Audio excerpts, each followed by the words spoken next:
Good evening. It's 7 p.m. This regular meeting is called to order. Please rise for the Pledge of Allegiance. I pledge allegiance to the flag of the United States of America and to the republic for which it stands, one nation, under God, indivisible, with liberty and justice for all. Thank you. Roll call, please. Mayor McFadden. Present. Deputy Mayor Shaw. Trustee Brooke. Here. Trustee Casker. Here. Trustee Shara. Here.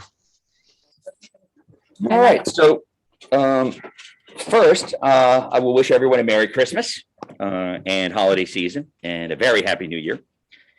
I also wanted to shout out something regarding the holiday lights.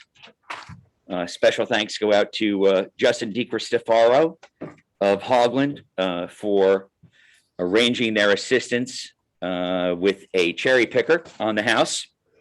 John Ledwith for coordinating the effort between Hogland and the village, and Jeff Voss and the members of the DPW team. I did want to thank you very much. You did a fantastic job, everybody. I think it really brings a nice touch. You're welcome. So let's move on to reports number 5. Jeff? I think we had just started paving, so that's now been completed. We did the island at the front gate with the bollards. Perfect. Like you mentioned, put the decorations up, and today the guys were working on installing the conduit from the bollard to the booth. They have a little bit more to do in the morning. That'll be done.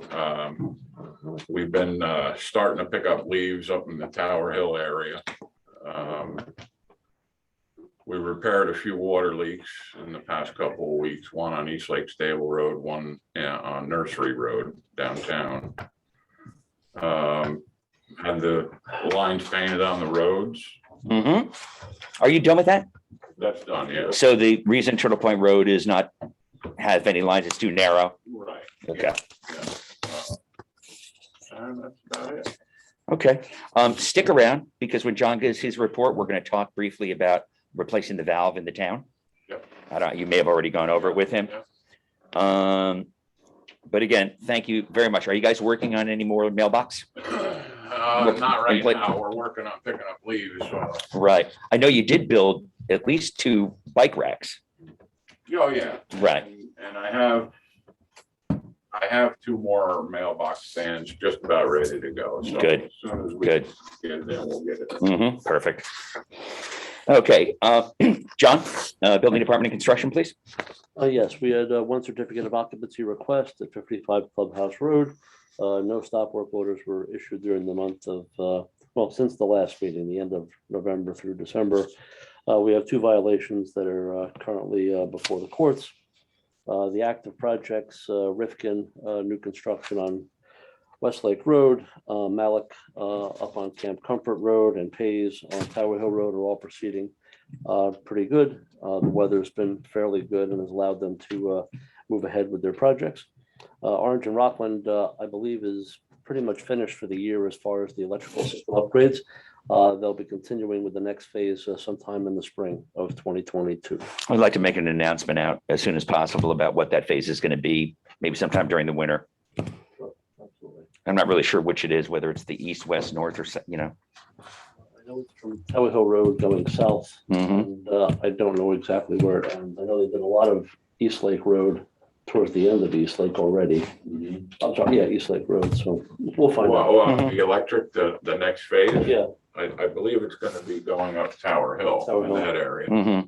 So as you know, related to leaves, we have in local law that certain Saturdays, the landscapers can come in and work limited hours to collect the leaves. I also gave them 2 additional Saturdays, starting at 9 and stopping at 3, and they're done. So, you know, this is probably a good time for you to, whatever's left is up to us, right? Oh, yeah. All right. Terrific. Well, thanks. regarding other projects, we had the transfer switch changed here at the village office, so the generator and the transfer switch are up and running. We auctioned off that snow blower over a month ago. That snow blower was picked up on November 19th. Money in the bank. We have a couple active applications before the board. The Nicholson project for a pool and pool house. They're going before the BZA in the beginning of January, Mhm. and then we'll most likely proceed to the BAR end of January, beginning of February. And Wilkinson on Pine Hill Road regarding some entranceway canopies and post lights. We're just waiting for some updated technical information from him. Mhm.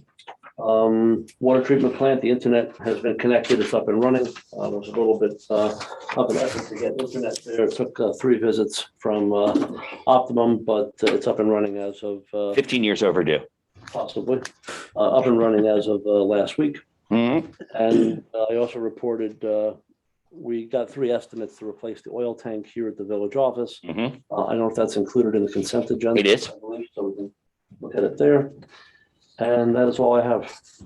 Okay, did you want to go over the bids you got in for replacing the valve, please? And then we'll vote on it later in the agenda. Yes, there is a pressure relief valve in the town of Tuxedo, and apparently it's inoperable. We did receive an estimate to have it, I guess, repaired or serviced. And the estimate was approximately $2,962.54. I noticed on the bill, a lot of that was mileage and labor for the technical people to come here and install this, the repair kit. So I asked them what it would cost just for a whole new valve, everything that we need. Mhm. And the estimate is only $500 more. The valve was installed in 1999. It should be serviced every 10 years. And my recommendation to the board is that we forego them installing the valve. They will give us the whole unit complete. We will tell them what pressure to set it at. And from what they tell me, it's pretty much a drop-in installation, typical to a water meter. But it's a 4-inch valve. It's a little bigger, obviously. And our engineer, as well as DPW, has advised us to do it because we might be able to save some water main blows. You know, despite the issues that we sometimes have with the water distribution system, it works, and we just have to maintain it. Mhm. And the reason for the pressure reducing the other pressure relief valve is to relieve some pressure off the system when it's not in use. Right. And we think that may have a little bit to do with some of the water main breaks that we do get. Mhm. That this will cap the pressure in the system or relieve the pressure in the system. And hopefully it'll be more reliable and have less breaks. Mhm. So for those here in the room and following at home, those documents that he referred to, those quotes are listed at the bottom of the other documents for the meeting with it says last minute posting, regular agenda, that kind of thing. So they're at the bottom. Okay. My recommendation is we authorize $3,498 for the purchase of a 4-inch relief valve. Mhm. There is an approximate delivery date of 3 to 4 weeks. Mhm. And Jeff has also offered to take some pressure readings at intermittent times in the town to see exactly what the static pressure is in the town. Mhm. And we can advise the company where we should set that. Terrific. So it allows everybody to get adequate water, but if it's over the limit, at least it blows off the pressure instead of blowing out pipe. Right. That's the. Okay. Did you mention stop work orders or court appearances? We have 2 of them underway. No stop work orders were issued during the month of November. Okay. All set? Yes, sir. Chief, would you like to do the police report? Can we, before we do the police report, there's someone waiting to get in the waiting room? Thank you. Mhm. Go ahead, Chief. John can do that while you're reporting. So we had 253 blotters documented. 3 case reports, which a case report is anything that's criminal. One included a burglary in one of the houses up here that happened within the last 18 months. The residents haven't been here in 18 months.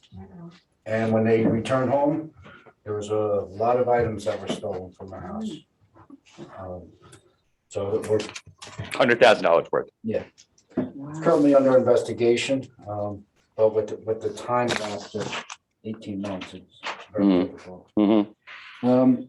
0 motor vehicle accidents. We issued 1 traffic summons and 7 warnings. There's 11 fire calls, which includes automatic alarms.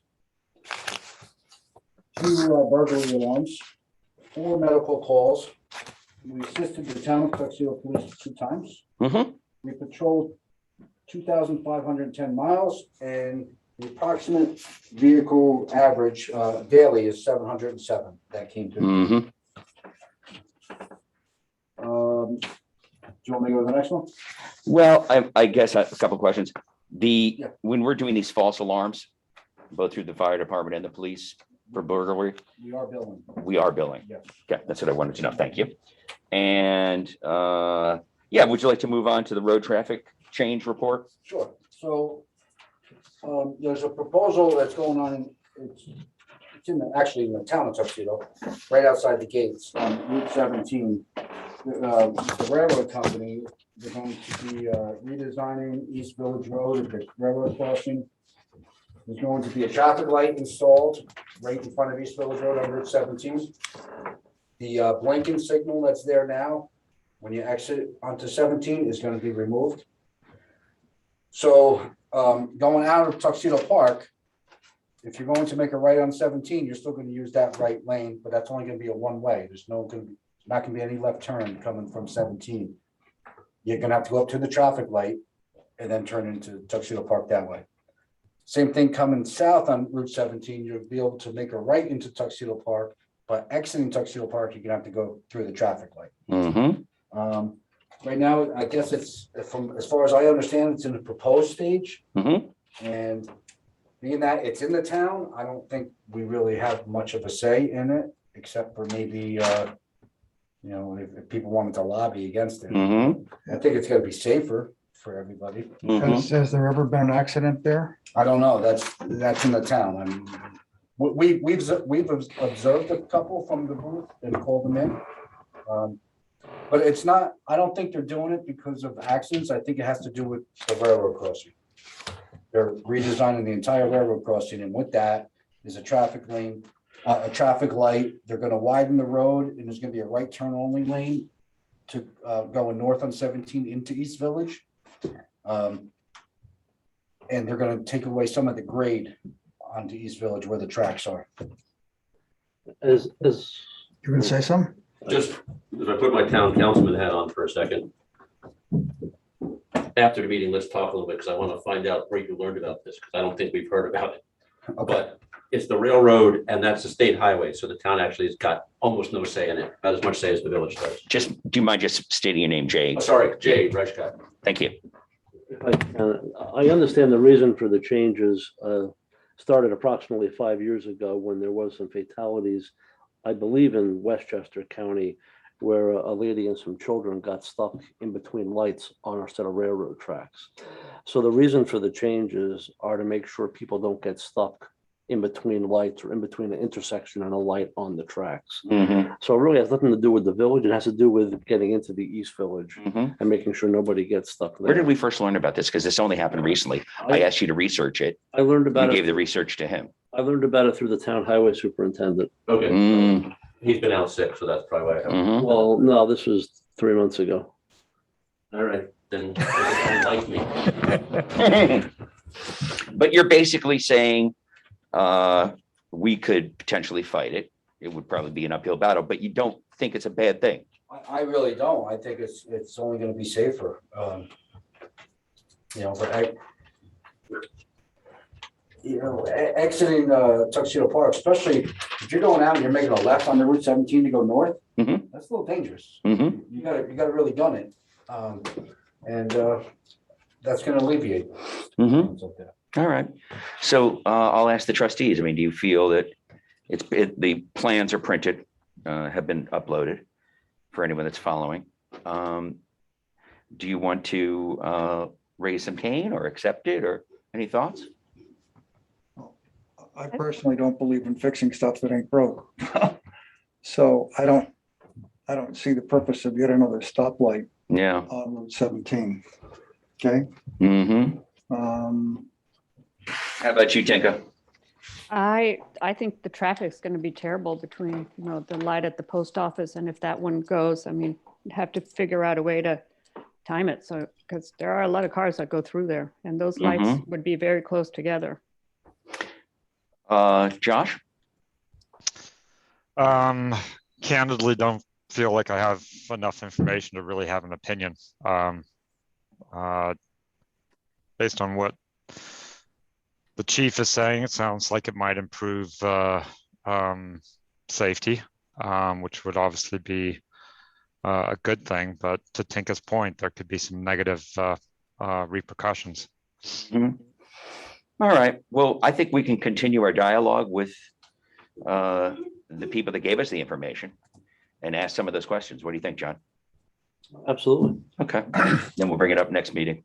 I think, if I may, ask the state DOT what their rationale is. I'm sure they actually probably have a very thorough explanation of everything, a little There's- bit more yeah, than it's what they in the provided. document. They gave a whole, Okay. I posted them last week. I read it. I thought that, there might be more details, but That's what they gave us so far. There's some details. because we've had more details from the county on proposals in the town on watchtower traffic things. I wonder if Orange County knows about this. Well, it would be a state road, so the state should be. All right. They might have asked the county for an As I opinion. I don't know. Yeah. As I I don't know. understand that the changes that they're proposing here, they've already done or in process of doing the remainder of the crossings going south into Rockland County. So I'm sure there was an extensive, analysis right. done. Okay.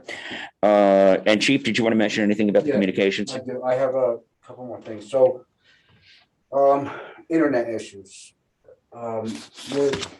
We're to the point where about 2 to 3 times a week, we're losing connectivity at the booth with the South Gate. South Gate goes down when that happens. Now, we have internet in the booth. We can go on the internet, but the connectivity between the booth and the South Gate goes out. We have no cameras and no control. So we have to bring another officer in and station them at the South Gate until it's fixed. I really think we need to explore getting either a secondary internet system, a backup, or, I think Optimum has the monopoly, but I think maybe fiber optic might be available, or, we can explore something else, but unfortunately, everything is run off the internet. And so when it goes down, our phones are internet based. So when that goes down, we don't even have phones. I We think do have that an analog phone. we've had a difficult time getting our IT company to come down and give a look at those old wires and maybe upgrade the router and this and that. So I think that we should contact them again. And if they can't make it, maybe we have to bring somebody else in for that aspect of that, but we could discuss that. Is Optimum our old internet company? Optimum is the only company that is available in town, except that the communications committee has done a good job identifying another vendor, Crown Castle, and they have wires around the park, and we're starting to get prices in for them to bring in lines from Long Meadow Road that go down to the school and then go down to the club, and that goes to the Newburgh Pop. Then there's another way to come in through the police station off 17 and then come around up through the sewer department and then to the club. So there's a redundancy because that goes to the Suffern Pop. So we're working on it, and it all falls into place this evening because we're also going to be listening to an independent consultant that we might hire, who's going to give a short presentation this evening.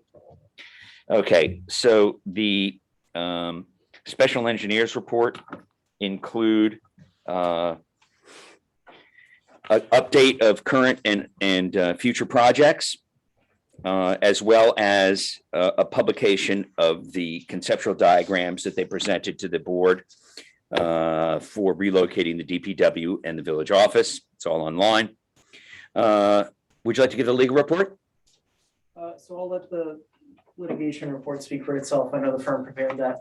Okay, Do you want me to address the recent executive order? not yet. We'll do that later on in the agenda. Okay, court report written, submitted, water report written, submitted, treasury written, submitted. Are there any liaison reports, Tinka, Nope. Josh, Not for me. Paul? Nope. Chris? Chris? Yeah, just real quick on fire department. So last week I attended the fire commissioners meeting and talked about fire hydrants. We have a list of flow measurements, both pressure and gallons per minute from 2019 compared to 2014. They gave me administrative rights on the app that the fire department uses, so I can mark. I'm going to use my daughter to help me. She's going to get some community service hours. We're going to start putting the fire hydrants that flow over 500 gallons per minute on the app, so the fire department will know exactly which fire hydrants they want to tap. Great. There's only 9 of them. Mhm. So I don't know, Jeff, if there's a time maybe in the spring where we can finish getting the measurements to see if there's more that have appropriate flows. So it's a work in progress. Once we identify what works, then we can identify what maybe can be enhanced. Mhm. And I think don't we have some extra fire hydrants at the DPW building, We have a few. Yeah. and they can be repaired, They can be installed, yeah. right? Oh, good. Well, that's good news. The issue is we don't know where it's worth installing them. So the new hydrant doesn't. Right, let's find that out. Yeah. More flow. Absolutely. Okay, thank you. We have 3 committee reports. One's written, it's been submitted by the Welcome Committee. It's online. The other is a presentation from Jim Hayes on the Climate Smart Communities, CSC. Jim, you're welcome. Yes, I'd like to just take a few minutes to talk about what this task force has been doing. And I'd like to precede it with a little bit of background on what is happening with climate change. I am a climate scientist. Would you mind speaking into the mic? Because I think people online, it's harder for them to hear. Is the mic on, John? It is, yes. Oh, great. Thank you so much. Thank you, John. Jim. Is this No, audible? All right. no, it's not. Hold on. Okay. Perfect. Thank you. All right. Well, first of all, climate change is a global problem. There isn't a part of our planet that will not be subject to its effects. Climate scientists have been warning for decades about the deleterious effects that may occur because of this climate change. Little action has been taken, and what has been taken is certainly not sufficient. But some good news, and that is that we've learned a lot about the climate system in the last 40 or 50 years. And we can predict quite accurately the amount of warming of our planet that is caused by a given amount of greenhouse gas emissions. We also know the effects that this is having and the directions of these effects. Some of these are public information and everybody knows about them. Glaciers are melting, the large ice sheets on Greenland and Antarctica are melting. This is causing rises in sea level. Added heat in the system increases the energy of our climate system, and therefore storms are more severe. Areas that are drying become drier, areas that are wet become wetter. And so extremes are accelerated as time goes by, and these trends will continue. And what we don't, there are uncertainties. We don't know whether the rates of change, which we are measuring now, will continue or whether they will accelerate or decelerate. There may be instabilities in the system. For example, the ice sheet in Antarctica, the part of it that faces the Pacific Ocean, which is known as West Antarctica, that's underlain by an archipelago of islands. In other words, if you strip the ice off, there would be islands there with deep bodies of water in between them. This configuration allows water to seep under the ice and lubricate its possible surging into the sea. Ice shelves that border it may melt, and there's a good possibility that some of this ice in West Antarctica will surge into the sea in a matter of a year or months. So there could be very abrupt changes. This could amount to several feet of sea level over a very short period of time. In any event, if all the ice in West Antarctica melted, global sea level would rise by 20 feet. Another 20 feet would occur, another 20-foot rise in sea level would occur if all the ice on Greenland melted.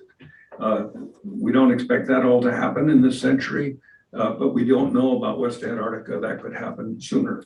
But in any case, all these changes will cause great hardships for people on the planet. Coastal cities will be affected. There will be parts of the planet such as the Ganges Valley, which may be uninhabitable because people cannot work outside in the temperatures that are there. This is something that could happen within the next few decades if we don't do something about it. So there are also possibilities of irreversible changes occurring. This is something we're less certain about, but there are aspects of the climate system we don't fully understand. We don't fully understand all the feedbacks within the system that stabilize it, and it is basically a very stable system. CO2 went up and down during the ice ages in a rather large way, but it all occurred over thousands of years. The problem now is we're injecting CO2 into the atmosphere at a very, very rapid rate. And so that could cause instabilities, and we're uncertain about what they might be. So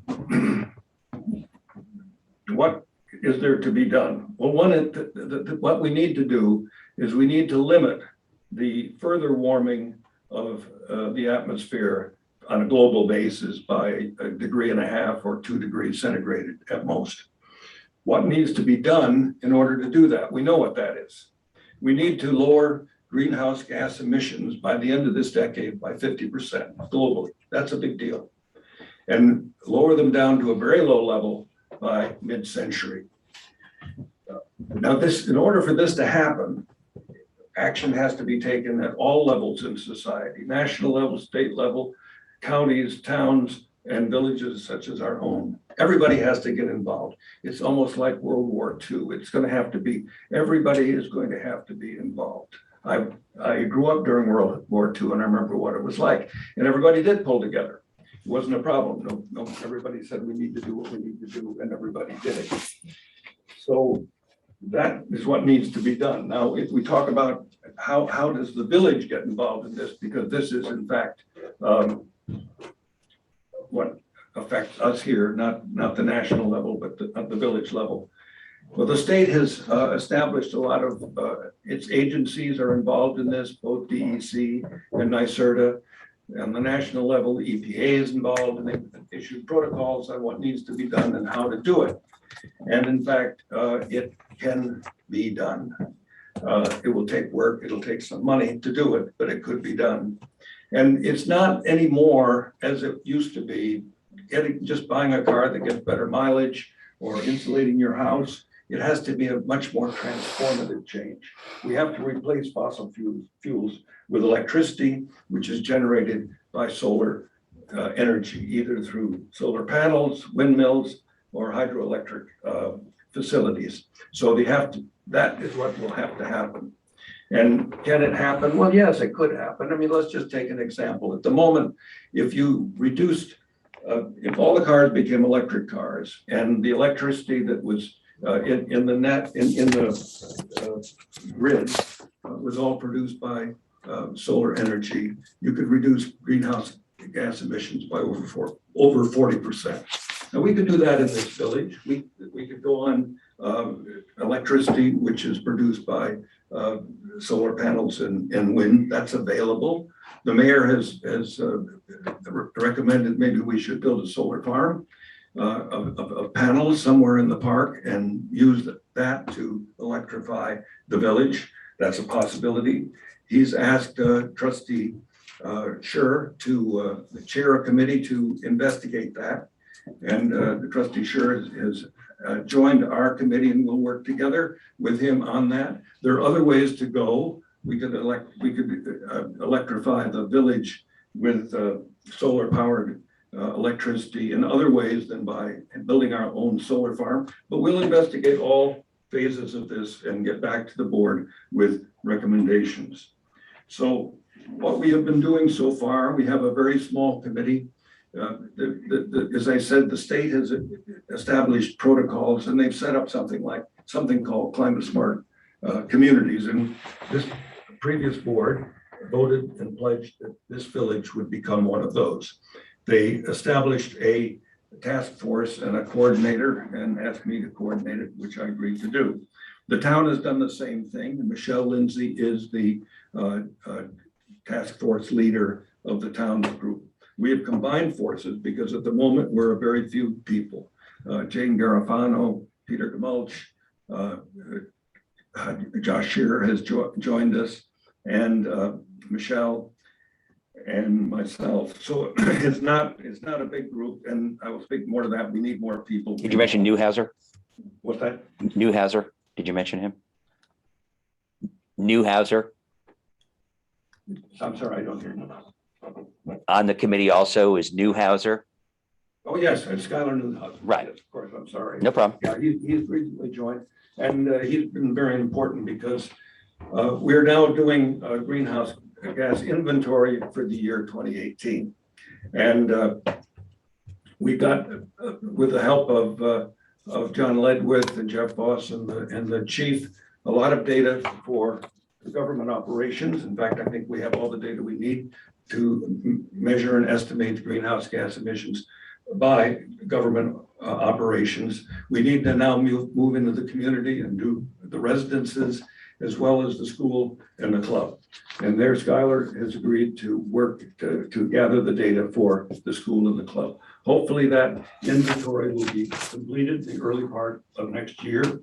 And before the end of the quarter, we should come back to you with a report on where the greenhouse gases in this village are coming from and what can be done about it, and how they can be reduced. Mm-hmm. So that's what we are planning on doing. Now, we do need more people, so I hope anybody who's listening who'd like to get involved will get in touch with me.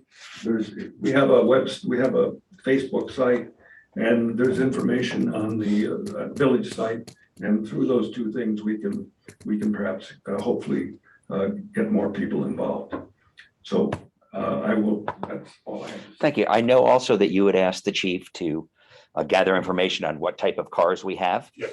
Perfect opportunity because everyone's registering Yeah. for the new system. And we've asked questions, is it hybrid, gas, electric, whatever?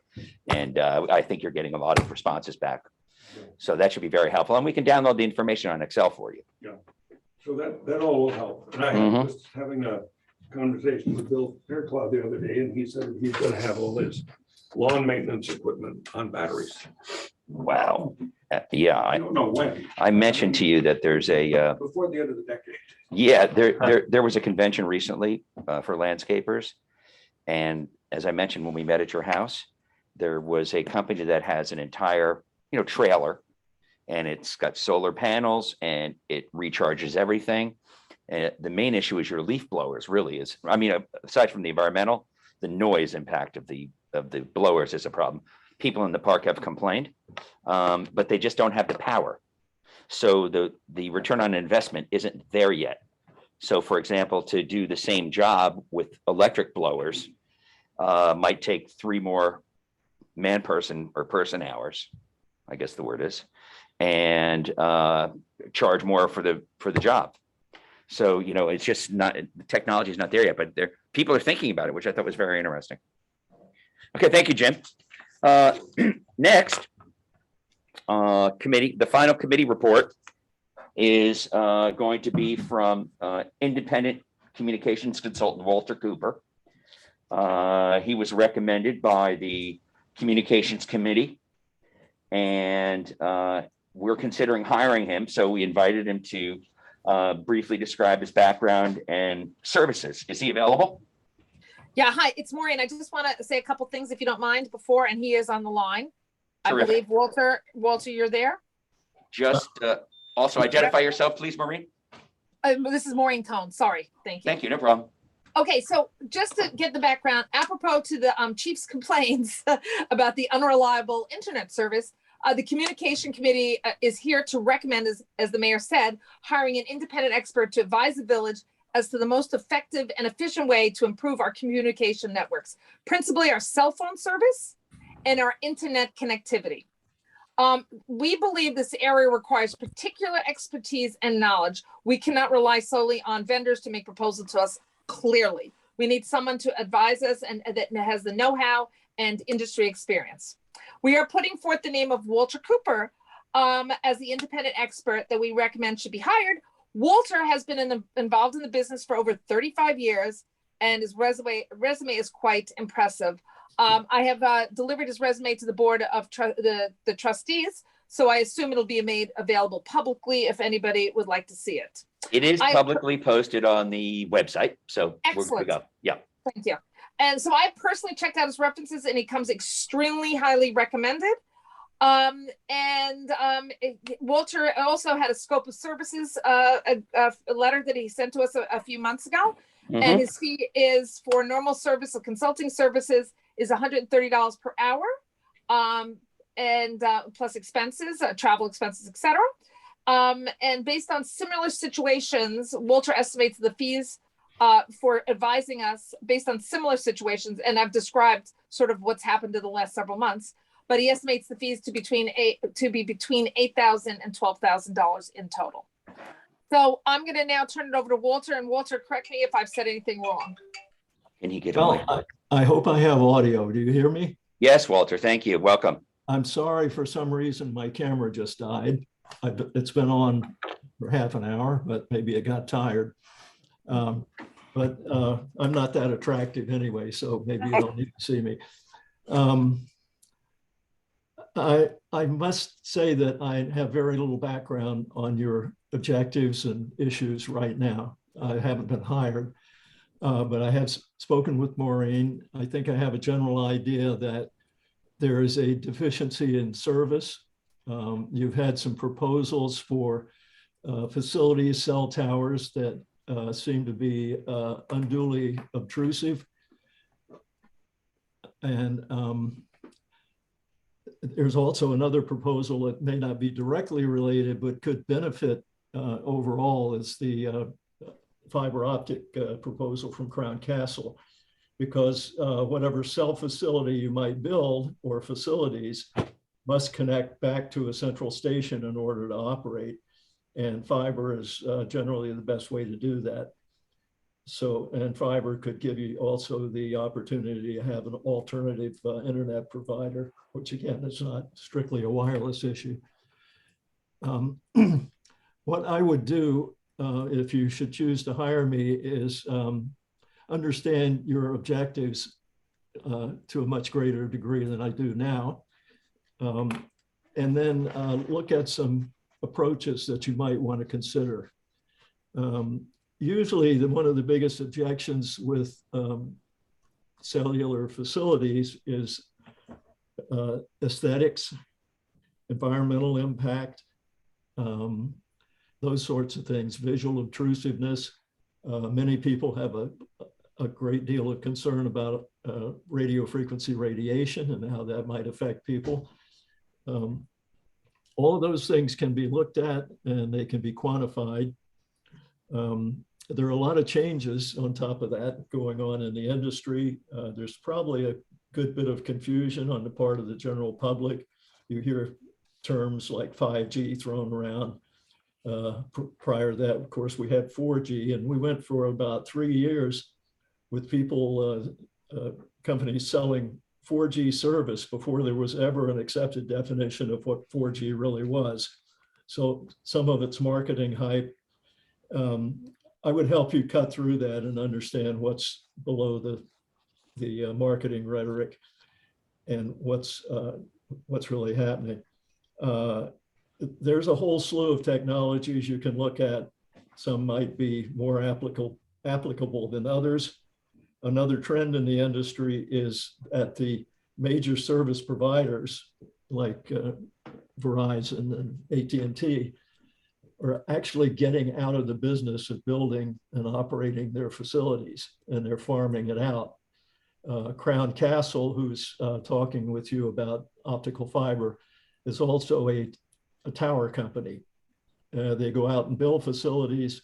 They solicit wireless carriers to come onto their facility and pay rent. The actual equipment gets installed by the service provider, but it might be maintained by a third party. And Verizon, AT&T, and the others don't actually own the site.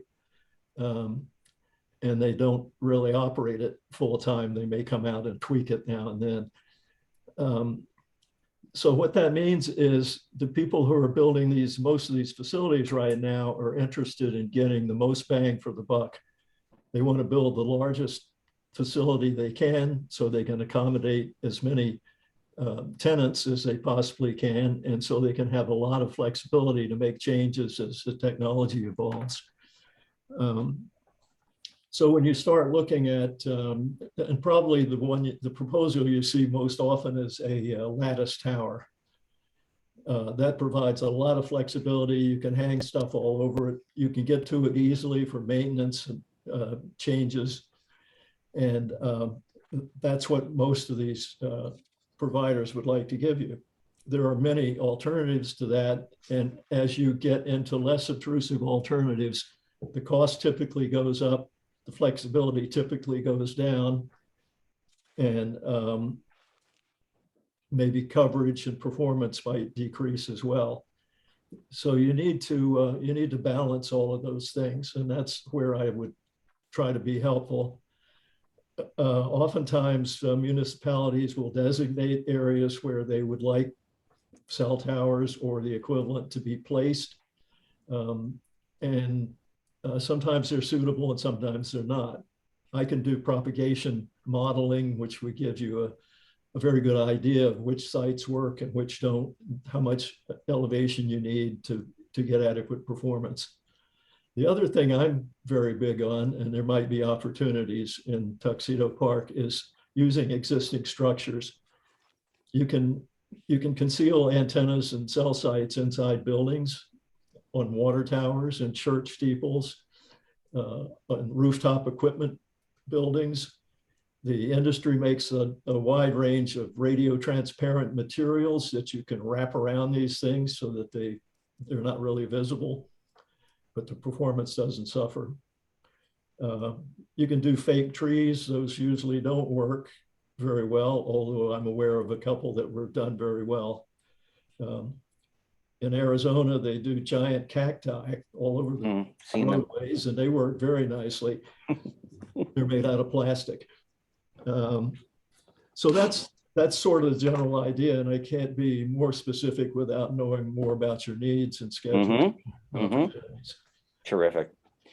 So, Walter, would you recommend that before we make a decision on retaining you, that we send you our scope of work? That would certainly be helpful. What do you think about that, Maureen? We certainly, I was certainly going to, approve hiring. I was going to approve hiring based on recommendations, which you've seen, but I haven't seen. So we could do in the resolution, we could do based on the acceptance of the scope of work as well as the references or something. How's Yeah, that sure. sound? I don't have anything written from the references. I verbally spoke with them. I can write it up. Okay, that's fine. You put them down on paper. We'll share Yeah, them. yeah. Yeah. Okay. All right. Okay, good. I guess, one question strikes me is the problem can be defined on a whole series of levels. Okay. One problem when we had that blackout, a year ago, and everyone went down to the church parking lot to be able to use their phones. We found that AT&T wouldn't work at all, but one of the other, the T-Mobile, worked fine. And generally T-Mobile doesn't work well. So one question is, there are differences among cell phone providers in their ability to provide services. Addressing that problem may or may not affect your issue, which is, secure communications between different police entities. So I guess what I'd love to have here is not just a scope of work, but the definition of the problem that we're trying to solve. Because in some sense, the problem you're defining is a security problem. And I don't know if it's a hardwiring issue or I just don't understand what it is, right? But it seems to me that's one level of problem. The second is quality of internet communication.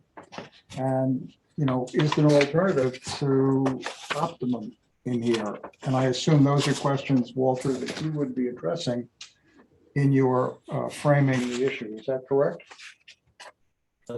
That's certainly something I could address. And there are, if this is, I gather this is a public safety issue. One of the carriers, AT&T, has a whole network overlaid on their existing network strictly for public safety called FirstNet.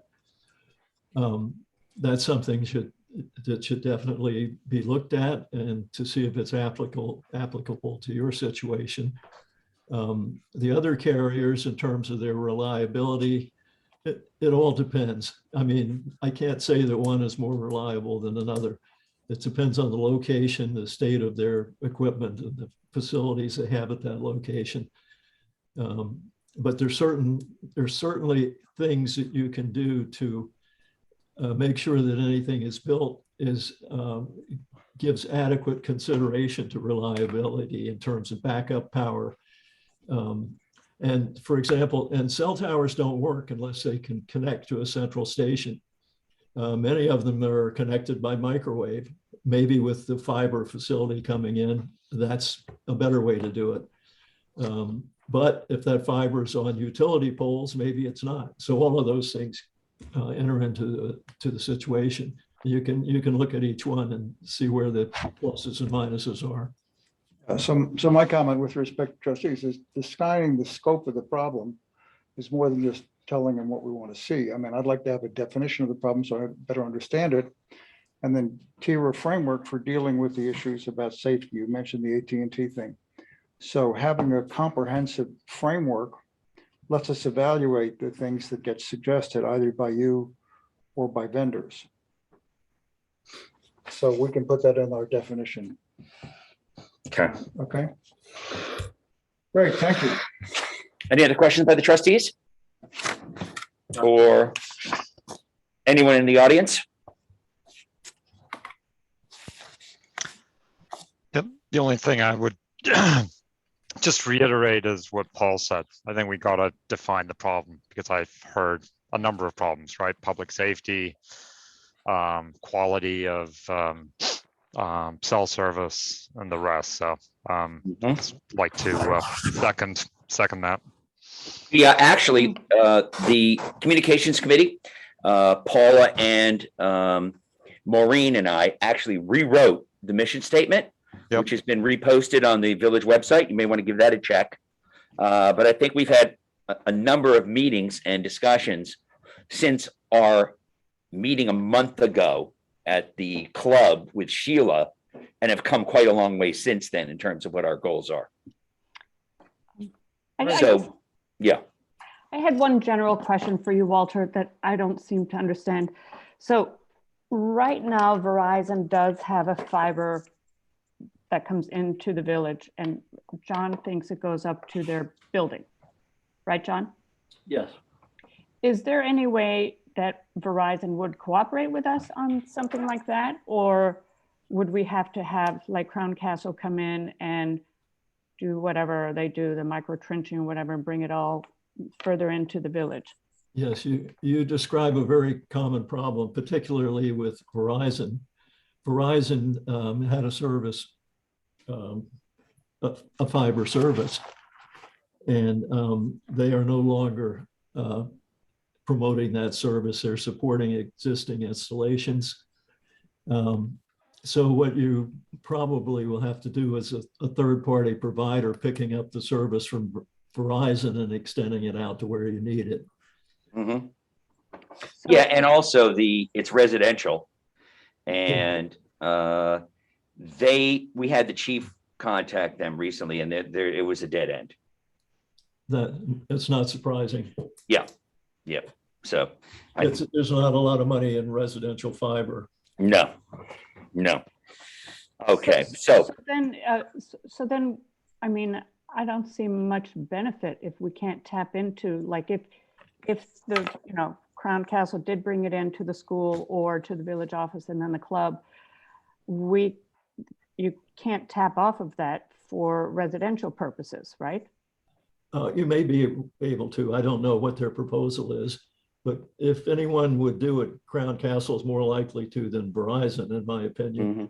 Crown Castle mentioned that they are considering doing it if you have a DBA or an LLC, because they are not residential. But because of COVID and because of all the people working at home, having like my boathouse is in an LLC, and that's where I want to do my That's where I'm doing my office, remote office stuff. So I might be a candidate for that, for example. But it would be cost prohibitive likely because it's not going to be sent around on all of our polls. It's only going to be coming in as feeds if we use them directly to the club, the school, and the police. So I don't know if that's feasible either. Well, but I think Walter should evaluate it, but what I heard from Crown Castle when I was on the phone is that there's splicing points where, because I asked this question, splicing points where they could install mini towers or DOS. And then that would service residential and non-residential customers, I guess, because they go through the carriers, but. That'd be terrific. But Okay, anyway, great. that's why we would get Walter, who's the expert. Right. to advise us. Okay. Well, listen, Walter, on behalf of the board and the community, thank you very much for your presentation. Thank you. You're welcome. I will, Might wanna give it- I'm going to drop off now. Okay, thank you, Walter. Did anyone else have a question? I don't see. any- Okay, moving on. All right, now, I think Brenda wants to give a presentation on the welcome committee. there's no presentation, it's a written presentation. I already mentioned it unless she wants to change that. Bryna? Sorry, Mac, just to finish on the last one, what's the next steps here? On the agenda, we have a resolution to discuss hiring him Thank you. on Okay. this evening's agenda. Yeah, in the regular session.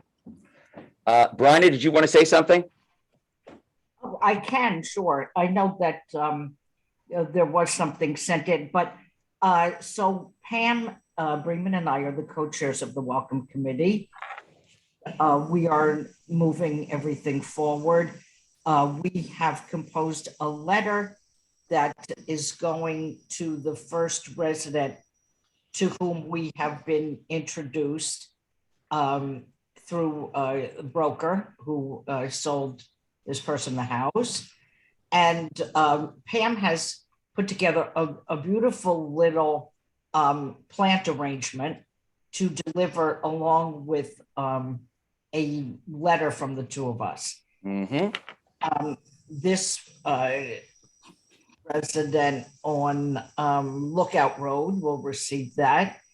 And we will continue to do this with everyone to whom we are introduced. So we ask brokers or the village office to please keep us in the loop when someone does close on a house, so we can very happily welcome them and give them the information that they probably would very much welcome. Terrific. I posted that information from the Welcome Committee on the village website under today's meeting. So it is there. It is very beautiful and I'm very excited about it. Thank you. You're welcome. Okay, and then we have the minutes that are published. All right, so before we move on to the consent agenda, we have the public comment period, 2 minutes per person on agenda items. The public comment period is now open. I'll start with anyone first here in the room, and then I'll go to the people on Zoom, and I'll ask that everyone identify themselves, please, and speak at the microphone if you're here.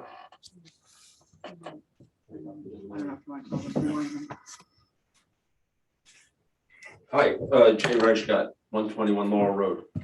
I looked at the preliminary plan for the DOT relocation and have a couple of thoughts. First, the document discusses possibly needing to move north, further north, to get enough land. I'm sure the engineers are aware, if not, they'll figure out soon, most of the land to the north of the current boundary is 100-year floodplain. So there are some complications there. Anything's possible, but they should be aware of that. The other thing, and let me put my town council hat on, that is a well-used and well-loved public park. So we all know that there's some perhaps friction between the town and the village that we'll have to work through. Let me say, I'll be happy to help liaison that. But also when we're looking at landscaping and things like that, it's the backside of the DPW, but it's the front side of the park. Right, I believe that the current configuration does not infringe on the parking lot or the baseball field. but I was unaware of the floodplain.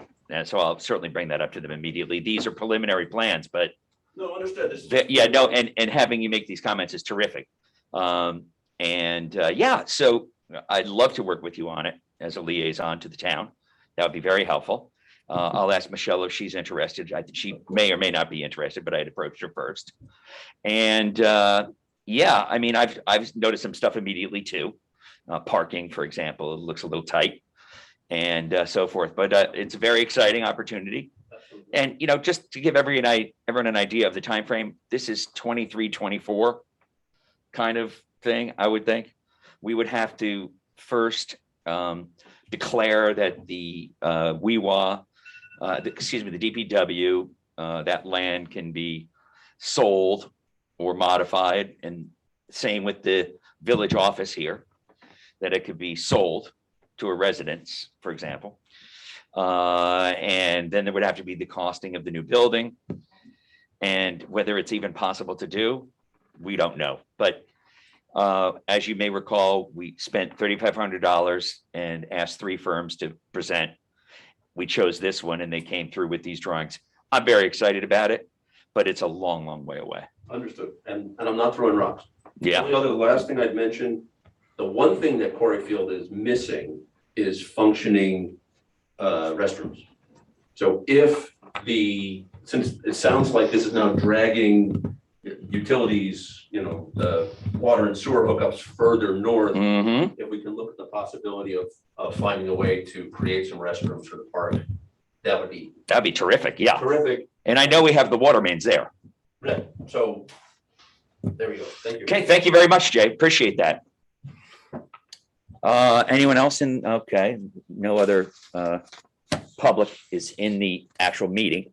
Let's open the floor up to the people on Zoom. Does anyone have a question? Please raise your hand, the hand symbol, and identify yourself.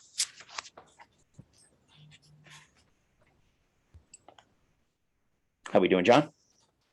I do not see anybody raising their hand. Last call. Okay, thank you. Public comment period is closed.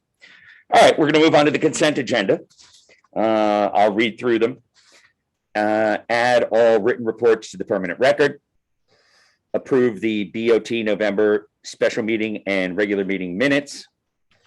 Approve local law number 3 of 221, a local law to amend village law related to site plan approval. Now that we're going to remove because we've continued the public hearing, so there will be no vote.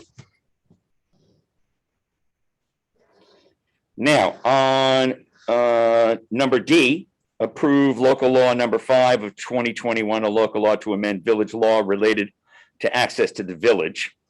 Trustee Casker asked that that be removed from the consent agenda. So I will move that later in the meeting under a new category, under regular agenda called owed business. I'm actually okay with that now after the hearing and the earlier remarks. Okay. So we Okay, can good. Keep that one. So we'll keep that one in? Yep. Okay. All right, you also wanted us to remove the approve the contractor vehicle registration at $29.95 for multiple vehicles and with commercial plates. Correct. Contractor vehicles without commercial plates are $29.95 each additional vehicle. So I've removed that and put that under new business as well. F, approve the 2021 WeWa Beach Club membership and guest pass fees for the 2022 season, excuse me, and approve accepting donations for the park renovation. Now, Chris, you also asked me to take that one out. Yes, please. So I have put that also under old business. Now, I will tell you that in the last meeting, we approved the memo of recommendations for the rates and the eligibility. But as you know, because I sent all of the trustees on the 22nd of November, an email requesting to move forward with the old rates and that we would retroactively adjust. it's good that we're going to have a vote on that. So I put that later on there. And I believe, Chris, that was it, right? Let me double check. Might be. Then you I- can consent and then move this stuff forward. Yeah, it can- Yeah, no, yeah, we'll do You're that. still going through it. I don't know what the bollard coverage for, so I just, Okay, maybe I can just tell you. maybe. All right, so the bollard covered is the same as the existing bollard covers that we have. There's 6 of them. And the new bollard cover is going to go over the piping, the 8-inch piping that you see in the new median, which is going to be attached as well with the camera and a light for the license plate reader. Okay. So what you see now is kind of a tall 6 or 8 foot something with a big pole. That's all being cut down and the bollard put on its place. Okay. Yeah. All right. So we've just read that one. Then we have award village office fuel oil tank replacement to Cross River Environmental at a cost of $21.50 for a double wall tank. Now, by the way, all of these documents, backup documents, prices and everything else are all listed on the website in the meeting section. All right, so then we have approve adjusting the water billing for account 365 from 46695 to 330141 due to a failed meter test and recommended by Denise. B, approve changing the water bill for account 655 from $1,327.45 to $232.20 due to a temporary relocation of a meter. Then we are also planning to fold the solar panel committee, which we established last month, into the Climate Smart Community Task Force, as Jim mentioned tonight. And J, approve John Ledwith to declaring the following DPW items surplus and to place the items for sale on the public auction and granting John the authority to approve the highest bid and implement the transfer of goods. Items 1 through 11 are listed and posted on the website with photographs. Then we have the bollard, which we just discussed, and then we have approved the reappointments of members of the Tree Advisory Board to the following terms. Christopher Gow, Chair, 3-year term. Shuyan Hempel, Member, 3-year term. Jill Swerble, Member, 2-year term. Father Richard Dedos Robin, Member, 2-year term. And now, Chris, you had also mentioned Michael McPadden. The chief withdrew his offer Oh, a okay. couple weeks ago.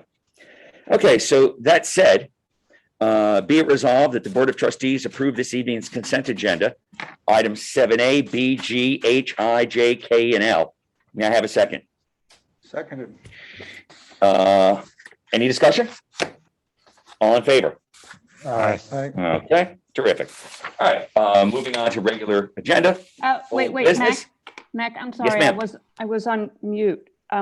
You need to add the letter D in the consent agenda because that's the one that Chris said that he's fine with, not removing. Correct, thank you, Approving thank local law you, D. Okay. thank you, appreciate it. Good pickup. And did I already call the vote?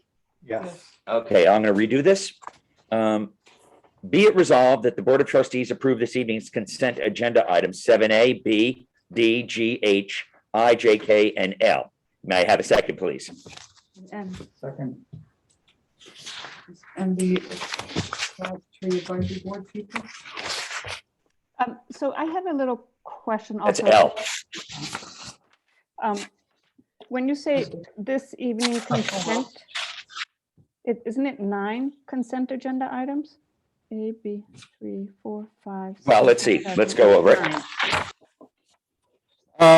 Let's see. We have a total, we're using a number system. And we have a total. We've removed we've removed, we removed E, right? We removed E and F. E, F, G, Yeah. A, B, C. D, G. No, Mhm, yeah, D was removed.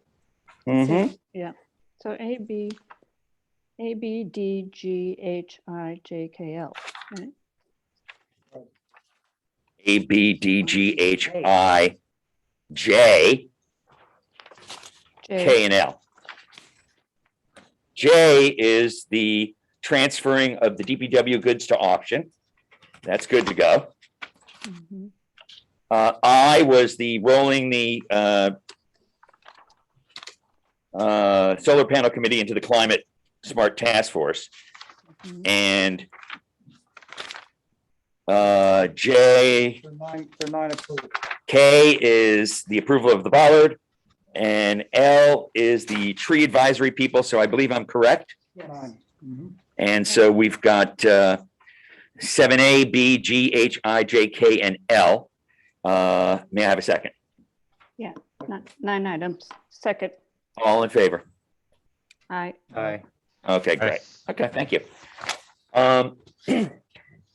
Old business. There's no longer A number one. We're now on to new business. I'll read the resolution, then we can chat. Be it resolved that the Board of Trustees approve 2 months of services from QuickBooks at a cost of $500 for the first month and $200 for the second month to A, transfer voucher system from Excel to QuickBooks. B, transfer village budget from Excel to QuickBooks. And C, organize chart of accounts. May I have a second? second. Second. Any discussion? Just a quick question. I read the proposal. This is just 2 months of help with transition, correct? Yeah, you saw it on the meetings. Yeah, Yeah, yeah. I posted it. And Yes, there's follow on if we need it, like she Yeah. can keep no contracts. going. Yeah. And, you know, I mean, it almost speaks for itself, but we're doing a lot of things outside the system. Yeah. And we need to take advantage of the QuickBooks system. So question to Elizabeth, how much time do you think this would save you in a work week? Once it's transitioned and done? I have absolutely no idea. Anytime? I mean, honestly, I don't mean to be uncooperative. I just have absolutely no idea.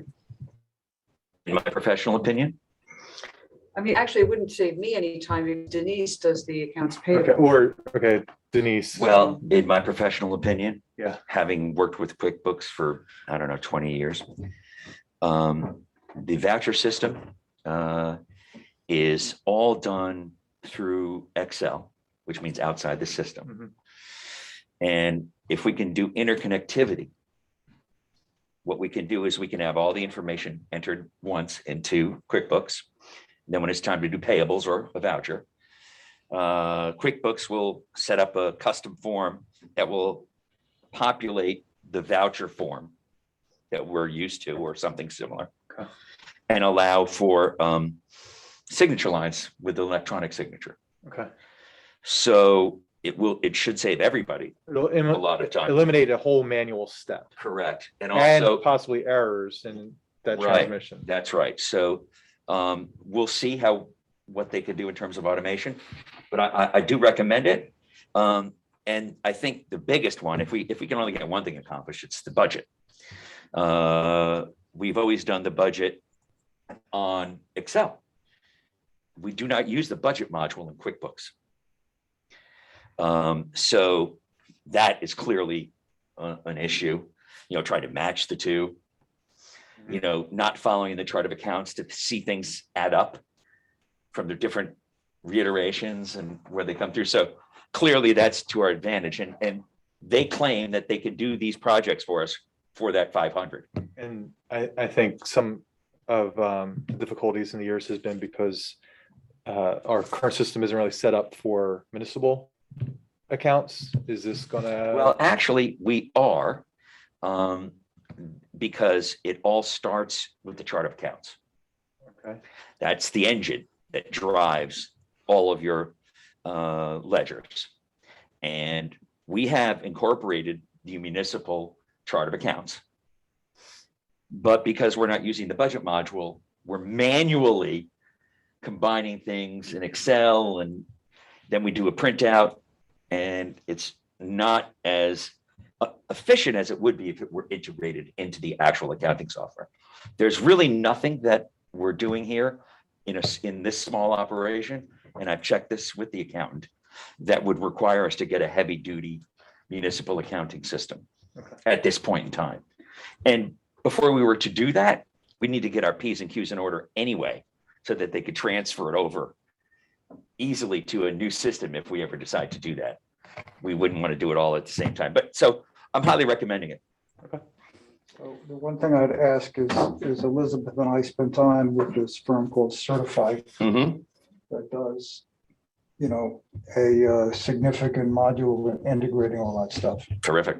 You know, I guess one of the questions, since Elizabeth is following up with them, is if we do this with QuickBooks, does that accelerate or alter the project? I don't want to double work stuff if need be. I'm all in favor of, you know, enhancing the technology base of what we're doing to simplify everybody's work. And that would be one of the questions as you talk to Certify, you would ask whether this is in fact duplicative or separate. It sounds like it's highly duplicative, to be honest. It could be, I just don't know. And if it's duplicative, it can always be transferred in quite simply.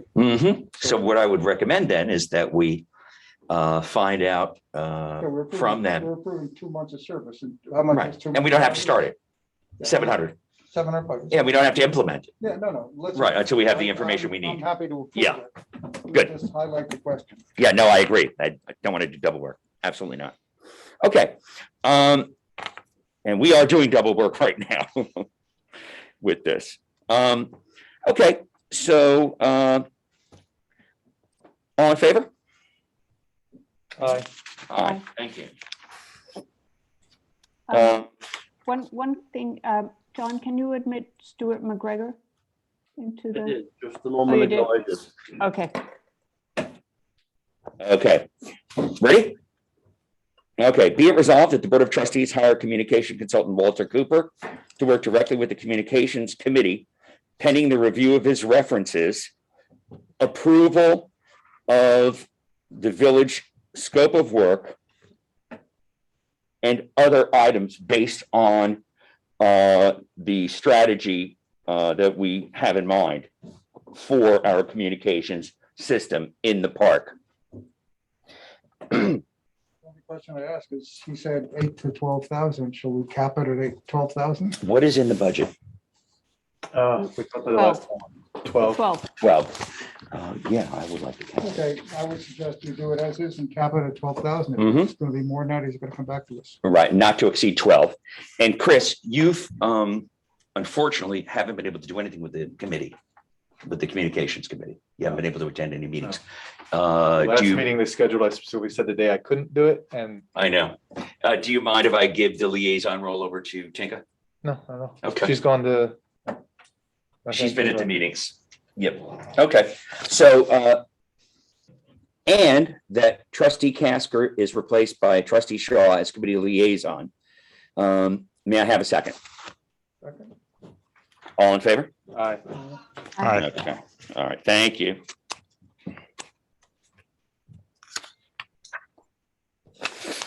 All right. Now, I'm going to involve our village attorney. The next on the agenda is a resolution imposing a proof of vaccination requirement in municipal facilities. And the village attorney has sent us a memo, which is posted, as well as a resolution, which is posted. Do you want to introduce that resolution and I'll accept it? And this was for the mask option. Correct.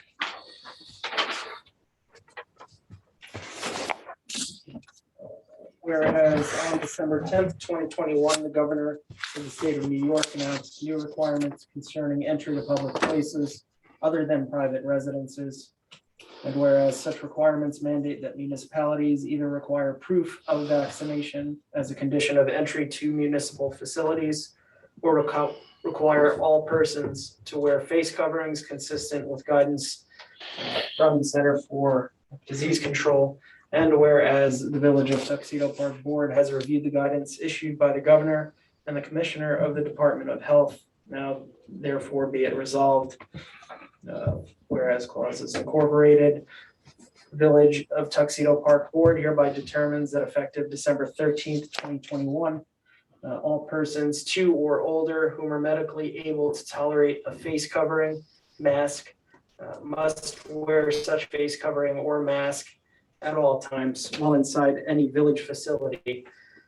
Municipal staff, employees shall not be required to wear a mask covering when actively engaged in eating or drinking in a manner permissible by any applicable policies. Section 2, the village mayor may take any and all actions necessary to carry out the provisions of this resolution. Mayor is hereby authorized to participate in any written impact negotiation requests submitted by an employee union in response to the implementation of this resolution. The mayor is also authorized to provide any religious accommodations or medical or accommodations for medical conditions that may be required under law in carrying out the provisions of this resolution. Lastly, regardless of the date of the actual adoption of this resolution shall be deemed effective December 13th in accordance with the executive order. Any actions taken by the official in implementing the provisions of this resolution prior to the date of adoption are hereby ratified and confirmed as necessary actions that were required in order to comply with directives from the governor of the state of New York, Commissioner of Health in the state of New York. Emergency measures.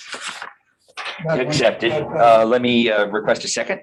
Yeah, I had one question. Yeah, no, before we'll that. do that after we do the, Okay. yeah. Can I have a second? Second. Okay, thank you. Yes, Paul. The governor's order expires on January 15th. That's correct.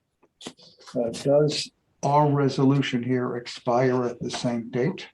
It would effectively, if that executive order Although is it's no not longer called out. necessary, it could expire on that date. I mean, the resolution just authorizes, I guess, the village to continue following CDC guidelines and also recommendations by state officials. Right, rather than just layering on, if the governor changes policy, there should be a sunset quality to it so that we don't have to then repeal it. Right? Our resolution is to follow the governor's executive order, right? So when it expires, well, whatever we do here It will expires. expire effectively when that executive order is lifted. Or extend. Yeah, right. Okay, that sounds fine. This is my question. Now, this is a template you sent your municipalities, right? This wasn't written specifically for us. Well, it's written specifically for every one of our clients. Right. Right. You sent it to everybody. Yeah. I'm not saying you double charge or anything. Okay, any other discussion? So Yes. I just want to be clear about this. You either have the choice of verifying that anyone in the building, anyone and everyone in the building is vaccinated, or if you choose not to do that, then everyone has to be masked. Is that the right interpretation If I of may, this order? Right, so there are two options. It's either requiring proof of vaccination for everyone 12 and older, or if that's not feasible and it's more economical, I would say for the municipalities, requiring that all individuals wear masks in places that are not private residences within the village. And can you have different implement option A or You B cannot. in different buildings? You cannot, no, it has to be one or the other. So, and from what I understand, the mayor also can give the religious exemptions. Or let's say if the DPW, their union doesn't agree with it, he can negotiate with the union on Right. the mask And- wearing policy or showing vaccination policy. Yeah, and ultimately, Trustee Shaw, we would recommend a case-by-case approach. It's also noteworthy that our county executive, Steve Newhouse, is one of 14 counties that is not going to be enforcing the governor's order. But So we are. But let me ask you something. We just don't think they're going to send somebody down in SWAT Why tank.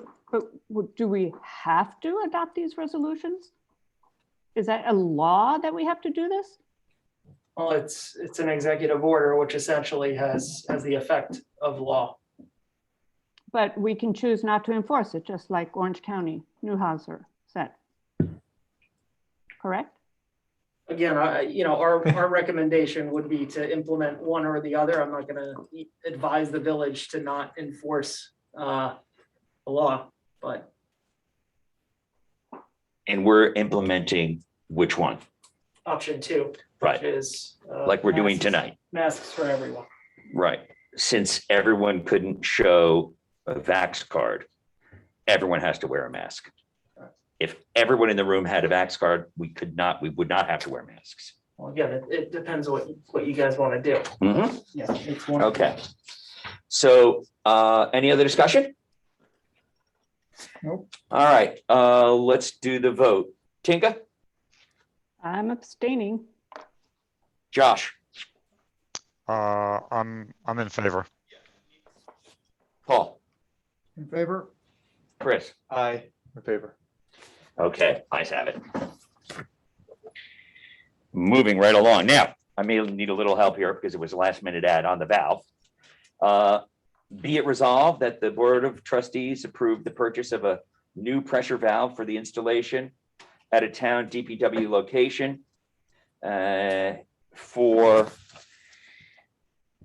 it's for the new valve, and the new valve is printed, it's posted on the website. And did everyone get a chance to see it? There's a 3,000. Yeah, the pressure valve in Yeah, town. okay, is that good enough for you guys for the resolution? Yep. Okay, may I have a second? Second? All in favor? Aye. Okay, I now the PERMA, okay, another last minute addition. Do you want to just briefly explain that to the board? I don't really know that much about it.